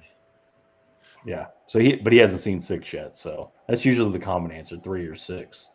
Yeah, Which one do you like the most of the ones you've seen? I wasn't a fan of the 5th. It's like 5 to me it's just kind of a sequel to 4. If you Yeah. really like 4, you can get something out of 5 because Judy. 5's like a bridge movie. Yeah. Yeah. 5 was pretty solid. And I liked 6 when I first seen it. I think I was just so hyped about it, and it was like the first one that Craig and I got to see together. Yeah. And I was pretty hyped about it. And I remember after seeing it, I was pretty excited. But then over time, seeing it a few more times, it's worked its way down to the bottom. It's got a lot of problems. Yeah, it's fucking long too. Yeah. It's very long. I didn't like the reveal. I think for 6, I was expecting a much bigger reveal that was a little bit more tied to the roots of Scream. So I was let down about that. I mean, if Steve hasn't seen it yet, I don't really want to spoil anything. But Well, you know who the killer is the first time Yeah. you see him in Scream 6. I mean, everybody, and of course, the killer even says in Scream 6, "Of course, it's me." I know, right? Well, I Scream think- does that though. Scream always throws the killer right in your face. Yeah. And it's like I you pieced have to together, ask yourself, like, are they really doing this, or is this a trick? Yeah, Like, This in the is a first red herring, movie, obviously. They literally tell you it's Billy. They literally I know. point fingers at Billy the whole time. You're like, it's got to be him. Yeah. But sometimes it's like it's kind of like they do that to fuck with you, like because I remember thinking when I first saw the part 1, I was the whole time I'm like, okay, they're pointing too many fingers at Billy. They're trying to make you think it's him. Yeah, red herring type. Yeah, and then it ends up being him. And even even when Billy died, I was like, see, I knew it wasn't him. And then all of a sudden I was like, what? Like, the fuck was that? Ketchup, just like my mom uses on her spaghetti. Oh Like shit! Ray's Bush Ginger. Surprise! Right. Yes. We get into before we get into that, Alan, what would you say your worst is in the that you've seen? I know you've seen them all. What would you say the worst in the Yeah, I've seen them all. Probably 6. Yeah, 6 is definitely my least favorite. I was 5. I could take or leave whatever. The rest 1 through 4, I'm pretty much a fan of. Yeah. Yeah. 5 and That's 6, great whatever. movies. Like I said, I haven't went back and watched them a whole lot. That tells you something right there. Yeah. Um, What I like about I don't know. Go ahead. Don't let me cut you off. No, I'm done. Like I said, 1 through 4, whatever is going to be kind of where my sweet spot is. 1 obviously is the best. At least Well- there would be 6. The 2, 3, and 4, I enjoy them. 5 was like that was okay. 6, I was like, what the fuck? And you hate every one of those characters in 5 Yeah. too. So I mean, it's not what you're used to, where you're like rooting for Sydney and Randy, and you're rooting for all these characters to live. In 5, I'm telling you, I wanted every one of those kids to die, and almost none of them get it, unfortunately. But I don't know. Like I said, 4. Why I've got you guys here. Correct me if I'm wrong, I haven't seen it in a long time. I watched 5 just today, actually, to see if, because in my mind I was kind of asking Craig about it, but we really didn't have time to talk about it. But like, is there in 4? Does 4? I believe 4 only mentions the first movie, and the rest of the stab movies after it. I think it only references the original, from what I remembered. Is that really the case, or am I I think they remembering did that on purpose, just as a fact, because it was based on remakes. Mhm. But it's still 2 and 3 are still canon to that, because Gail even says in the movie, like, I helped solve these things 3 times. Yeah. Okay. You're Oh. right. Yeah. They focus mostly on part 1 because they're remaking part 1. Yeah. But yeah, I think if you go back and watch it again, I think there's a couple small references to. Maybe pointed references. Yeah. Because I know there is in 5. They mention Gail talks about it, and the Dominican broad brings it up that this happens every few years. Last time it happened was in 2011, referencing 4. Yeah. I don't know. But we are getting a new scary movie. That's what I wanted to say earlier. I heard that. In 2025, in this climate, is it even going to work? Can it even be good? Is it possible that it will even be any? Like, how do you even make a comedy anymore? It depends on what it is, because I've heard that it's supposed to be some form of a remake. Is what I've heard. Like, it's like almost like a reboot of the franchise, is what I've heard. So they could just go back and just start over and do something different. Yeah. I felt they need to take the angle of they need to be really fuck with how things are nowadays. Yeah. They need to kind of make that kind of a plot part of the movie, whatever, just kind of like poking fun at all the pussies. But that would be interesting. But like Marlon Wayans is very much into that. I don't know exactly what the right wording is, the Jordan Peele stuff, and Yeah. kind of like Marlon Wayans is very big into that. So I don't know how he's going to poke fun at the crazy stuff that's happening and make a good movie. But I guess we'll see. It'll be interesting. They've been talking about making a new one for many, many years. And I always thought it would be so great to see, because every scary movie has they parody a bunch of things, but there's always like one main thing that they're parodying, And I always thought, like, picture this. And like, wouldn't it be so funny if like they did a scary movie that like spoofs Final Destination? Like, wouldn't that have been hilarious? Like, the possibilities are just endless, what they could have done with that. I always thought that would have been so funny. That'd be cool if they brought Ghostface back with like the aged, like The mask, and it's like completely rotted away, and you can see who the killer is. Yeah, that would be great. Let's catch up with the chat, guys, before we get too far out of hand. What's But up, you'll Mark? never know who we are. Mark. Tommy, remember you brought up a great point. You're like, in the first scary movie, when they reveal themselves to Sydney, you're like, they're not even the killers. I know. Like, one of them just got like fake killed by somebody, by the real killer. And then they're down there with Cindy, and they're like, it's supposed to be the big reveal scene, and all they're revealing is that they're gay. It's like, they're not even talking about being the killers. It's like, what are you doing? It's like it's so funny. It like makes no sense. He gets fake killed by the killer. I know. It's like I'm gay. And in case you haven't noticed, so is Ray. I'm not gay. That part's so funny.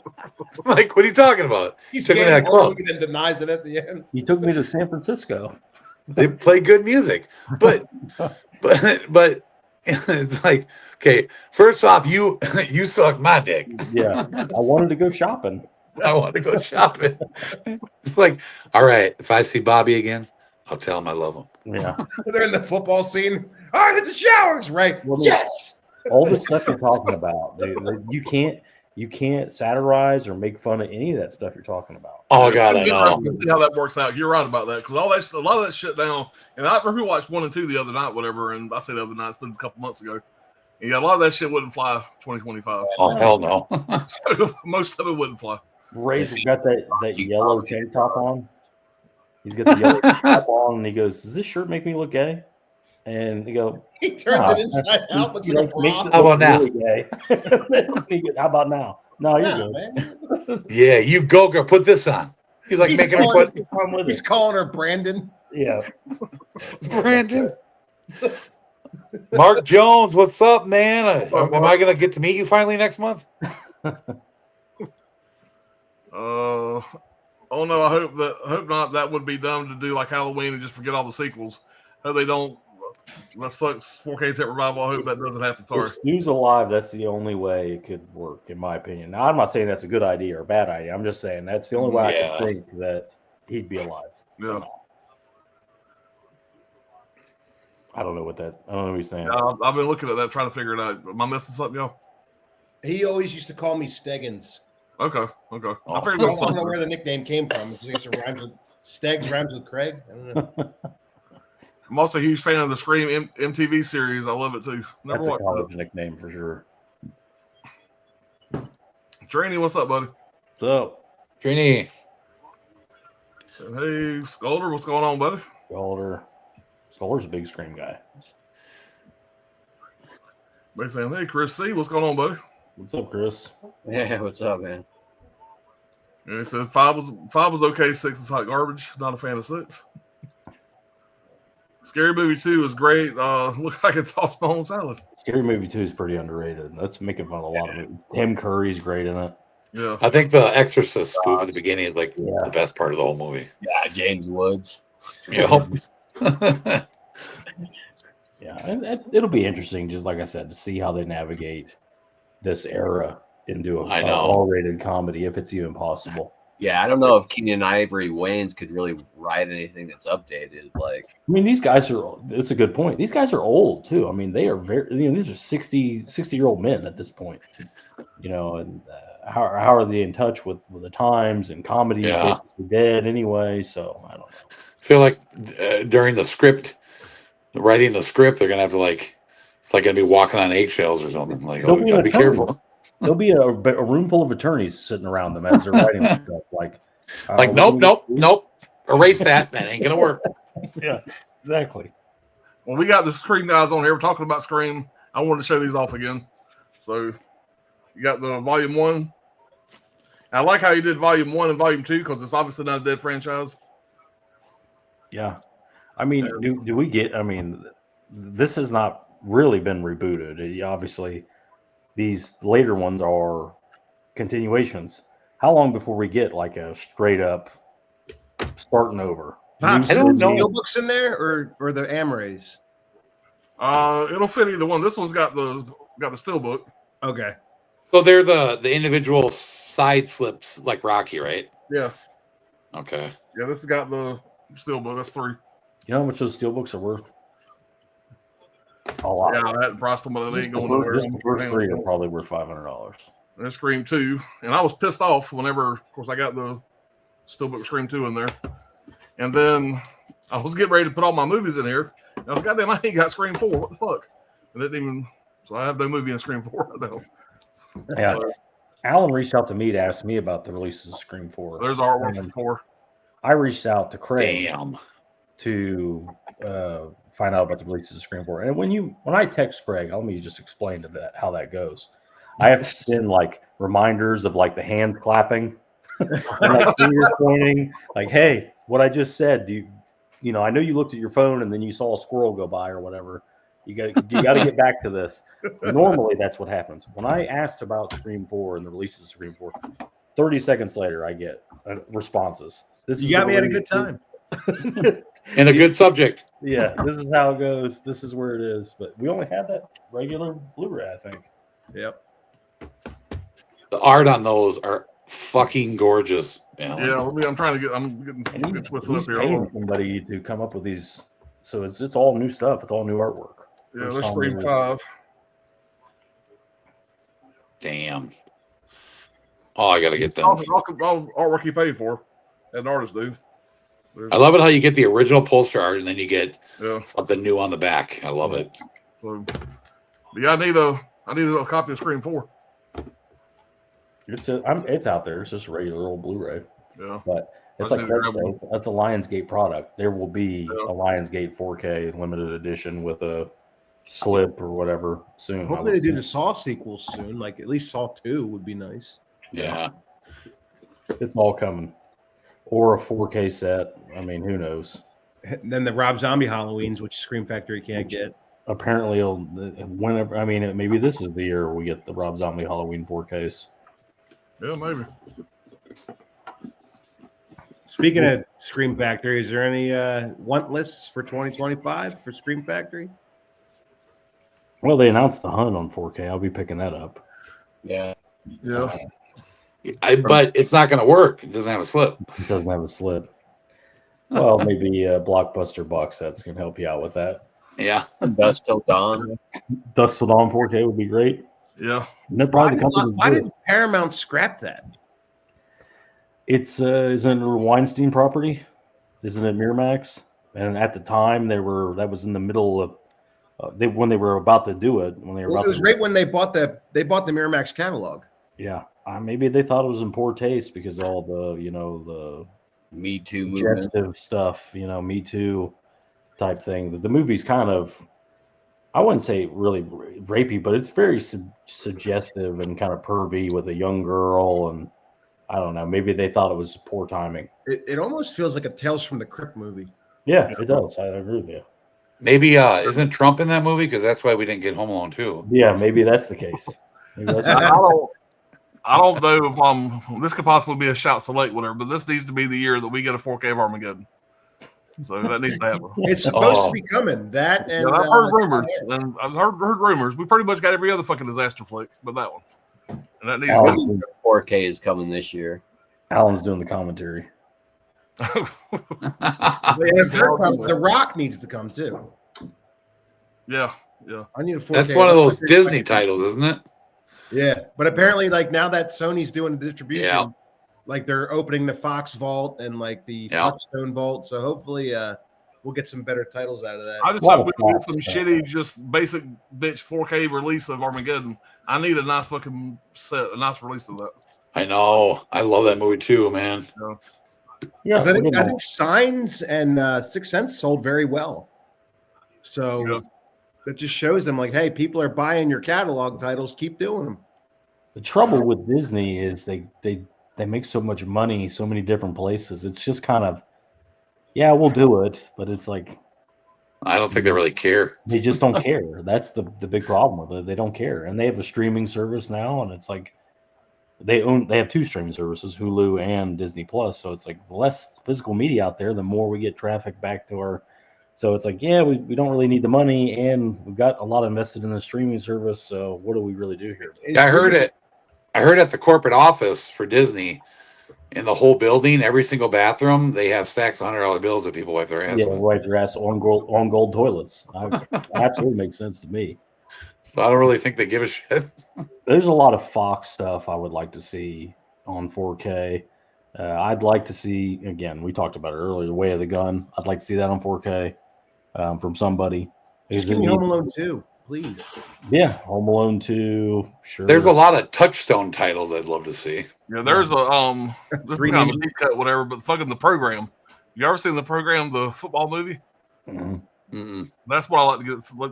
Love to see a 4K release of that one. Yeah. Deuce Bigelow. I would love to see Yeah. a Blu-ray at least. Boogie Nights, we talked about it earlier on 4K, would be a Well, big, that ain't already got one. big hit. Craig, we don't need Deuce Bigelow. We have Big Stan already. Yeah, Big Stan's already out. You don't need that other stuff on Blu-ray. That was a terrible another interaction that pissed me off. So what was it like when you ran into Mickey Mikey Asian Madison. Yeah. So Melissa Barrera, I'll say this first. Like I met Melissa Barrera first because Mikey Madison was 3 hours late. Bitch. So Melissa Barrera was awesome. She just gave me the biggest hug in the world and squeezed me. I'm like, okay, you can let go now. Let go. But My girlfriend's right there, please. It's not touching me. It's not looking good for me. and then my buddy behind me was like, what is it with you and this Latina Riz? How did you get her to do that? I'm like, Yeah. I don't know. It's just natural. Dominican broads like 400-pound giant white guys. That's just the way it is. Then they're gonna love me. But yeah, she was cool. And I think what made the Melissa Barrera thing awesome was that when I went back for my photo op and I was waiting for my turn to go back, I start walking back there between her and Mikey Madison, and she turns and goes, "Hey, Craig." And I'm like, how the hell did you remember my name? Like, that's what made it cool. I thought that was awesome. He didn't realize he's got a fucking name tag on. Yeah, like, oh. Yeah. But with Mikey Madison, one, she was late, and that pissed me off because I wanted to get the hell out of there because it was getting packed. Two was that when she brought the 8x10s, she only had like 7 stacks on her table, and it was like stills of Ghostface from the movie, not of her character. And like some stills of her character from Once Upon a Time in Hollywood, which I'm like, that's a cool looking photo of her with the knife screaming. Yeah. But I'm like, I wanted that picture of her holding the gun to Sydney's head, like laughing maniacally. Like, I love that shot.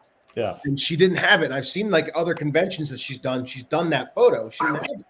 So I just went with a basic like publicity still of her, with a Scream quote. I'm like, well, that was a waste of money. I'm like, I'm not even satisfied with that. Yeah. But then like she wouldn't even let you get near her on a picture. Yeah. Like she was so awkward. She wouldn't talk much, and it just wasn't a good interaction. Like you try to talk to her, she's just very standoff. She's very Gen Z, very Gen Z. I thought that Autistic, bitch was you from mean? fucking Blair Witch Project. Fucking, yeah, she was a total bitch. Total bitch. Yeah. Broke my heart. Yeah, I they're- love that fucking movie, and I was I excited. didn't- I paid $40 for her fucking autograph. That pisses me off. I've It's never so hit or gotten miss with that. celebrities. Like you never know. Like, Yeah. I've met Yeah, the fucking so many celebrities, damn come on. people, and there's so many people I've gone into thinking they're going to be the nicest person, and they end up being assholes, and then like the opposite. Then I go to meet somebody that I, for some reason, think is going to be an asshole, and they're like super nice. Yeah. Yeah. I've never gotten an autograph. I've never stood in line. I was in the bathroom when Skeet Ulrich came in there, and he looked like he thought somebody was going to eat him in that bathroom. Like, dude, you're just a guy taking a piss like the rest of us. Like, I don't know what you That's- think is going on. That's funny. My experience with Skeet was so funny because I met him in like 2016 or 2017, and this was before, he came back for 5, and he was pretty much nothing really at the time, and he was, he came that year to Texas with Matthew Lillard, and Matthew Lillard was still huge, with Scooby Doo and everything. And I shit you not, like they were, pretty much set up next to each other. And Matthew Lillard had like 10,000 trillion people in his line. And Skeet had nobody. Yeah. Like I know it's different now because it's, Scream has kind of exploded again and Skeet came back and all that shit. And now he's got packed lines. But then it was so funny. There was nobody there. Like I literally walked right up to him. I got to sit and talk with him because there's nobody in his line. It was so funny. And I'm thinking like, okay, if you look at this from a Scream standpoint, like you're the bigger character. Like Yeah. Billy was the bigger character than Stu, kind of from when you think about it. And Matthew Lillard has 1,000 people and he's got like nobody. I just thought that was so funny. To kind of backpack off of my Mikey Madison experience. So I ended up, I'm like, I have to find that 8x10 still that she has and buy it. Cause I'm not a big autograph person, but like I had to get this one because it's so cool. And she's like one of my favorite Ghostface reveals anyway, because it's so abrupt. But like this is the photo I was talking about. Like it's her holding the gun to Sydney's head, like looking all crazy. So I ended up buying this autograph from like an Authentics place when she did like a private signing. And then when I got the autograph, it was crushed in transit. So like right where Nev Campbell's autograph is, there's a huge crease like right down the side of it. I'm like, well, that sucks because now I got a perfect autograph, but like it just got ruined in the mail. And then I see on Instagram the very next day, it was like day 2 of the convention, she had the stack of 8x10s of that photo I wanted. I'm like, God damn it, I should have waited. Yeah. So, yeah, my whole experience with Mikey Madison wasn't the best. But then after I saw Nora, I'm like, okay, I can forgive you. Like that was a good movie. I've only been to one convention, and the 2 people that were the nicest at that convention I went to, one kind of pissed me off because it was Derek Mears. Derek Mears was the first Jason I ever met. And the only Jason I ever met. And I was hoping he was kind of, maniacal, kind of an asshole. And he gave me a fucking big fucking bro double tap, big 2 titty hug, after the fucking autograph. And it's the nicest guy you're ever going to fucking meet. And Courtney Gaines, fucking Malachi from fucking Children of the Corn, nicest fucking guy. You can't get away from him. He was talking so much. Yeah. So they were just, it was a good experience. But like I said, goddamn, I dropped some money on autographs. Being the first time in there, I got kind of a little starstruck. I was dropping 40. God damn it. It adds up. I had to put me out of that bitch. I was broke. People spend a lot of money. Cash, bought out with like $8. Well, Steve, I know you're kind of an autograph guy. I know you're like, I know you're like you really enjoy the makeup effects and everything. Did you ever meet Tom Savini? Did you ever talk to him? So you're lucky. I always wanted to, and I was about that close to going to his effects school, like when I was probably about like 22, 23. But yeah, I don't know. I've heard a lot of horror stories about people meeting him and him just being a total prick. So I'm good on that. I never met him or talked to him, but I've seen him at several conventions. He looks miserable. There's never anybody at his table, and he looks like the least accessible person you could ever meet. Like you don't. It's like you don't. He doesn't want to talk to you. You don't want. You just get that vibe from him. 100%. I met him. Biggest dick I've ever met in my life. Yeah, I've heard that many times. I don't want to meet people like that, especially I've looked up to him my whole life. Yeah, so it's just it's what it is. He probably stands out as one of the worst I've ever met.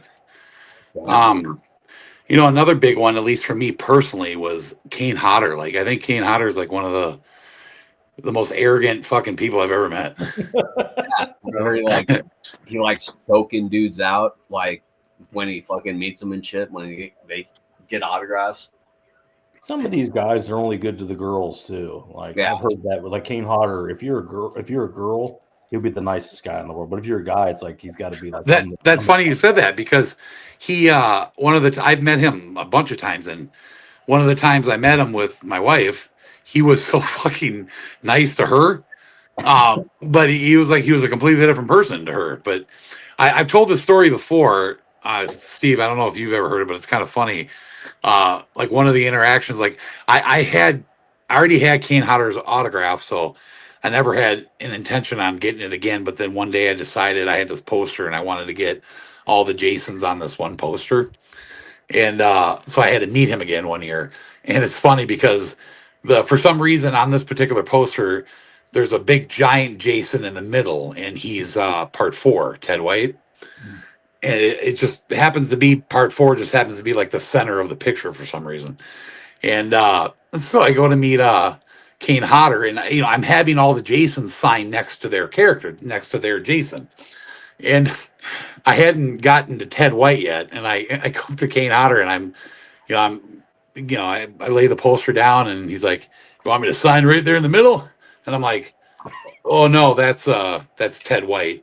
I'm like, you could probably pick any one of your 4 if you want. They're all kind of around the poster. Just go ahead and just pick any one and sign it.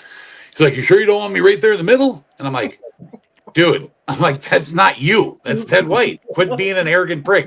I know you think you're the most important Jason in the world because you played him the most, but can we leave that spot open for Ted White, please?" He's like, I know, and he like almost started to sign his name, like he wouldn't listen to me. And I'm like, "Dude, no, please." I'm like, "That's for Ted White, because that's Ted White. That's not you." And then finally he got pissed off. He's just like, he just kind of shook his head and then just signed it and then just didn't say one more word to me. I'm like, "You fucker."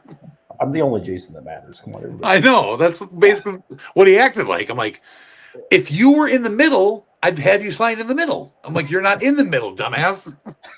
Yeah, I've seen footage of him like I don't know, like calling out like fans and stuff. Like they'll have like a final chapter tattoo, and he's like, "Oh, you got the wrong Jason tattooed on." Yeah, like shit like that. Well, that's what I mean by arrogant. Like he thinks. Now, don't get me wrong. Yeah, he probably is the most popular Jason. Everybody wants to meet him. He's the most known Jason, I would say. He's definitely not my favorite. My favorite is probably some of the older ones, maybe Richard Brooker or something. But yeah, I mean, that's the way he acts. Like his head has kind of grown over the years. Arrogant. And that's what I don't like about him. And it's just kind of irritates me. But yeah, I would say the one that stands out the most though is just the biggest asshole is Tom Savini. Like he didn't say one word to me.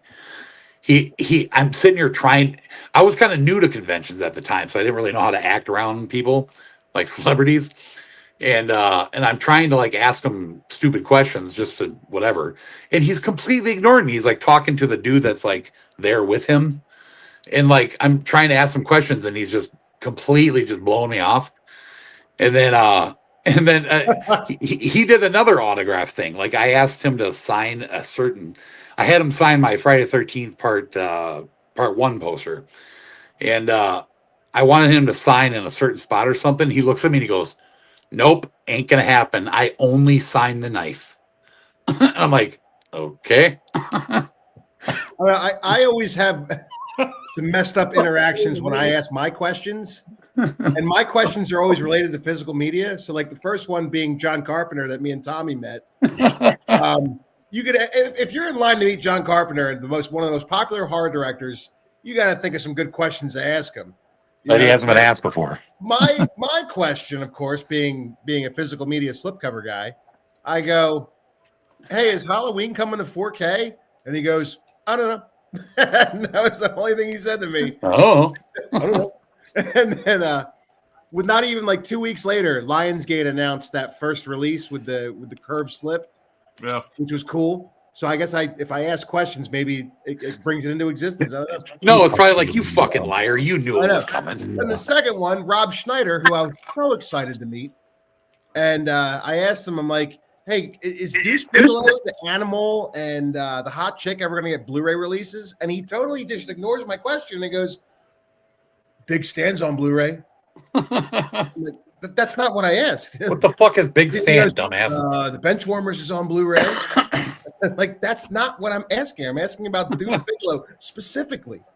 Like, he told me some sad news. He was like, "Oh, Deuce Bigelow kind of disappointed me." He's like, "Disney did the 10-year anniversary DVD and didn't even ask me to do the commentary on it. So I don't know what happened with that." So I kind of felt bad for him there. Like, they didn't even ask him to do like the features. Speaking of Ted White, I made the poor old guy cry. It was so funny. He finally passed away, but when I met him, he was like fucking 95 years old.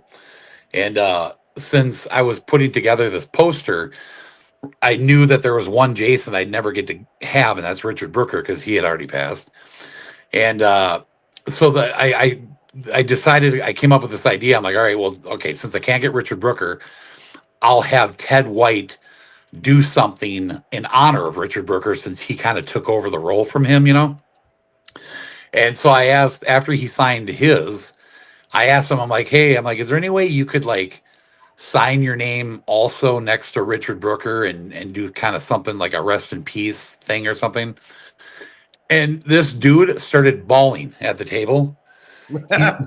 He started crying, and then all of a sudden he tells me the story how he was with Richard Brooker the night before he died, and how they were really good friends. I'm like, oh my God, I feel like an asshole now. But he was like, basically was like, I'd be honored or whatever. And so he signs it, and he's like crying while he's signing it and like saying, "Rest in peace, Richard Brooker." And I'm like, I felt so bad, but like, yeah, he goes on and he tells me this like 10-minute story about how he was really good friends with Richard Brooker, and it just devastated him when he died. And he was with him the night before he died and all this stuff, blah, blah, blah. And I'm like, oh my God, like, I'm sorry, dude. And two other convention things that pissed me off. Then I I go to meet the killer from Silent Night Deadly Night to get my Scream Factory poster signed. And the one thing I ask him, like, hey, is this movie coming to 4K? And he goes, what's that? I'm like, never mind. None of them even know this shit. They're just like, 4K? What's that? Yeah, he's like, what's that? And I'm like, I guess you don't even know what Blu-ray is. I think it's on VHS. Yeah. and then with Robert Englund, I just asked one question when he was signing my my 8x10. I'm like, are the Nightmare movies going to get a new box set on Blu-ray or 4K? And it was all silent. He's just signing. And then he looks up at me and goes, next victim. And I'm like, you're just shooing me along. I didn't even answer my question. So that was it. Yeah, he didn't want to answer it. I was such a nerd when I met him. I must have been like the biggest nerd boy ever. Like, you know, like I'm sure in his time he's seen like 10 billion different Freddy tattoos. And I showed him mine while he's signing my shit.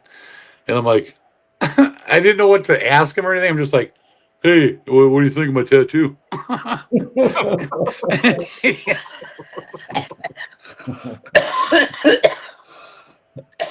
he's like, oh yeah, it's nice. That's cool, kid. Yeah, get out of here. Please get out of line. Give him my money. I'll be honest though, he wasn't that bad. He was nice. He rushes you along because he's got 10 billion people in his line, but he was a nice guy. Tommy, how much money would you spend at a convention if Daniel Stern was at one? Oh boy. Depends on how much money I have on me. He's not doing the circuit yet. It would be cool. I don't know. Maybe I'd probably spend over $100 on him. Oh yeah. Well, you want to run off the chat? We're at Yeah, 2 we'll hour catch more mark chat. here. Get on out of here. These guys got to get up early. Yeah, Near Dark's a good one, Chris. That's a perfect one for Scream Factory. I think. Absolutely. If that thing got a collector's edition alternate slip, that'd be a big deal. Guinness released the Possession. God, how many 4Ks do we need in possession? Like a few years. Yeah. Which studio did Formula 51? Is that the Sam Jackson movie where he's wearing a kilt? Yeah. I think I just watched that on streaming. I don't have a physical of that. That was an alley recommendation to me a while back, which I did enjoy it. I don't know who put it out in physical media. I don't either. Guys, I really love Alexandra. Help me out here. That's the girl with the magic button and Texas Chainsaw 3D. Yeah. I would love to get an autograph of her in Chainsaw 3D. I love her. Do your thing, cuz. Do your thing, cuz that girl. Gotcha. Okay. If you like that girl, see True Detective. Yeah. Yeah. Great scene. She's got amazing eyes. She's very smart. She's Watch very True Detective. highly intelligent. Yeah, all I says big stance on Blu-ray for the life of it. What's up, buddy? Hooks, you can't talk movies with Carpenter. He talked to me for like 10 minutes about synthwave and video games too. That makes sense. Yeah. He's old and cranky. Yeah, Samuel Jackson, yeah. All right, guys. Well, hope y'all have a great weekend. We're gonna get on out of here. Let these old guys get to bed, including myself. Yeah. Yeah. But always a good time hanging out. Appreciate everybody joining tonight. Oh yeah. It's always good to see everybody. But we'll be back soon with another one of these and some other shit coming up. Yeah. Y'all check out. I actually did a recorded video. Y'all gotta watch that bitch. It's almost got 400 views. Yeah. Imagine that. You do a video and Yeah. people watch it. Y'all go check that out whenever I Crazy. get this Rocky box set off. I got another Rocky related video I'm working on hopefully this weekend. I keep trying to find time to do it. So I'm gonna try to work on that this weekend. But yeah, we'll be back to some more shit here soon. Never know what. We don't never know what. We'll figure it out. Yeah. So- Whatever. Y'all guys have a great weekend. We'll anybody need to talk about anything before we get out of here? Y'all got anything coming up, Tommy? You? Well, I definitely I'm gonna have a lot of more trip videos and spoof videos coming in the next couple weeks. So be on the lookout for that. Oh, and I saw your video with the TCM set. You got a good deal on that, man. Congrats. Yeah. On waiting and it actually working out. because that thing could have easily sold out. I know. I was so happy I couldn't believe they marked it down so far, and I'm so happy to have it. It's just beautiful. I love it. When y'all do your next video, y'all get together, make it at least an hour and a half long, because me and the wife turn it on after work, whatever, we're eating dinner, and we'll sit there and watch the whole fucking thing. At least an hour's worth. Good shit. Brad's like not even a minute into the video. Craig's already stuffing his face. It doesn't take but a minute, I'm telling you. And that's how it is in, just general. You go pick up Craig. If you don't bring food, you're going to be stopping for food. Yeah, well, I get in the car, my side of the car starts fogging up real quick. The last video when you were here, I'm like, Craig, the first thing we always do is eat. Why don't we do something different? Go to a gym. You're like, all right, let's do it. And then the next scene, we're at Culver's. Butterburger. We got some funny stuff planned, so definitely be on the lookout.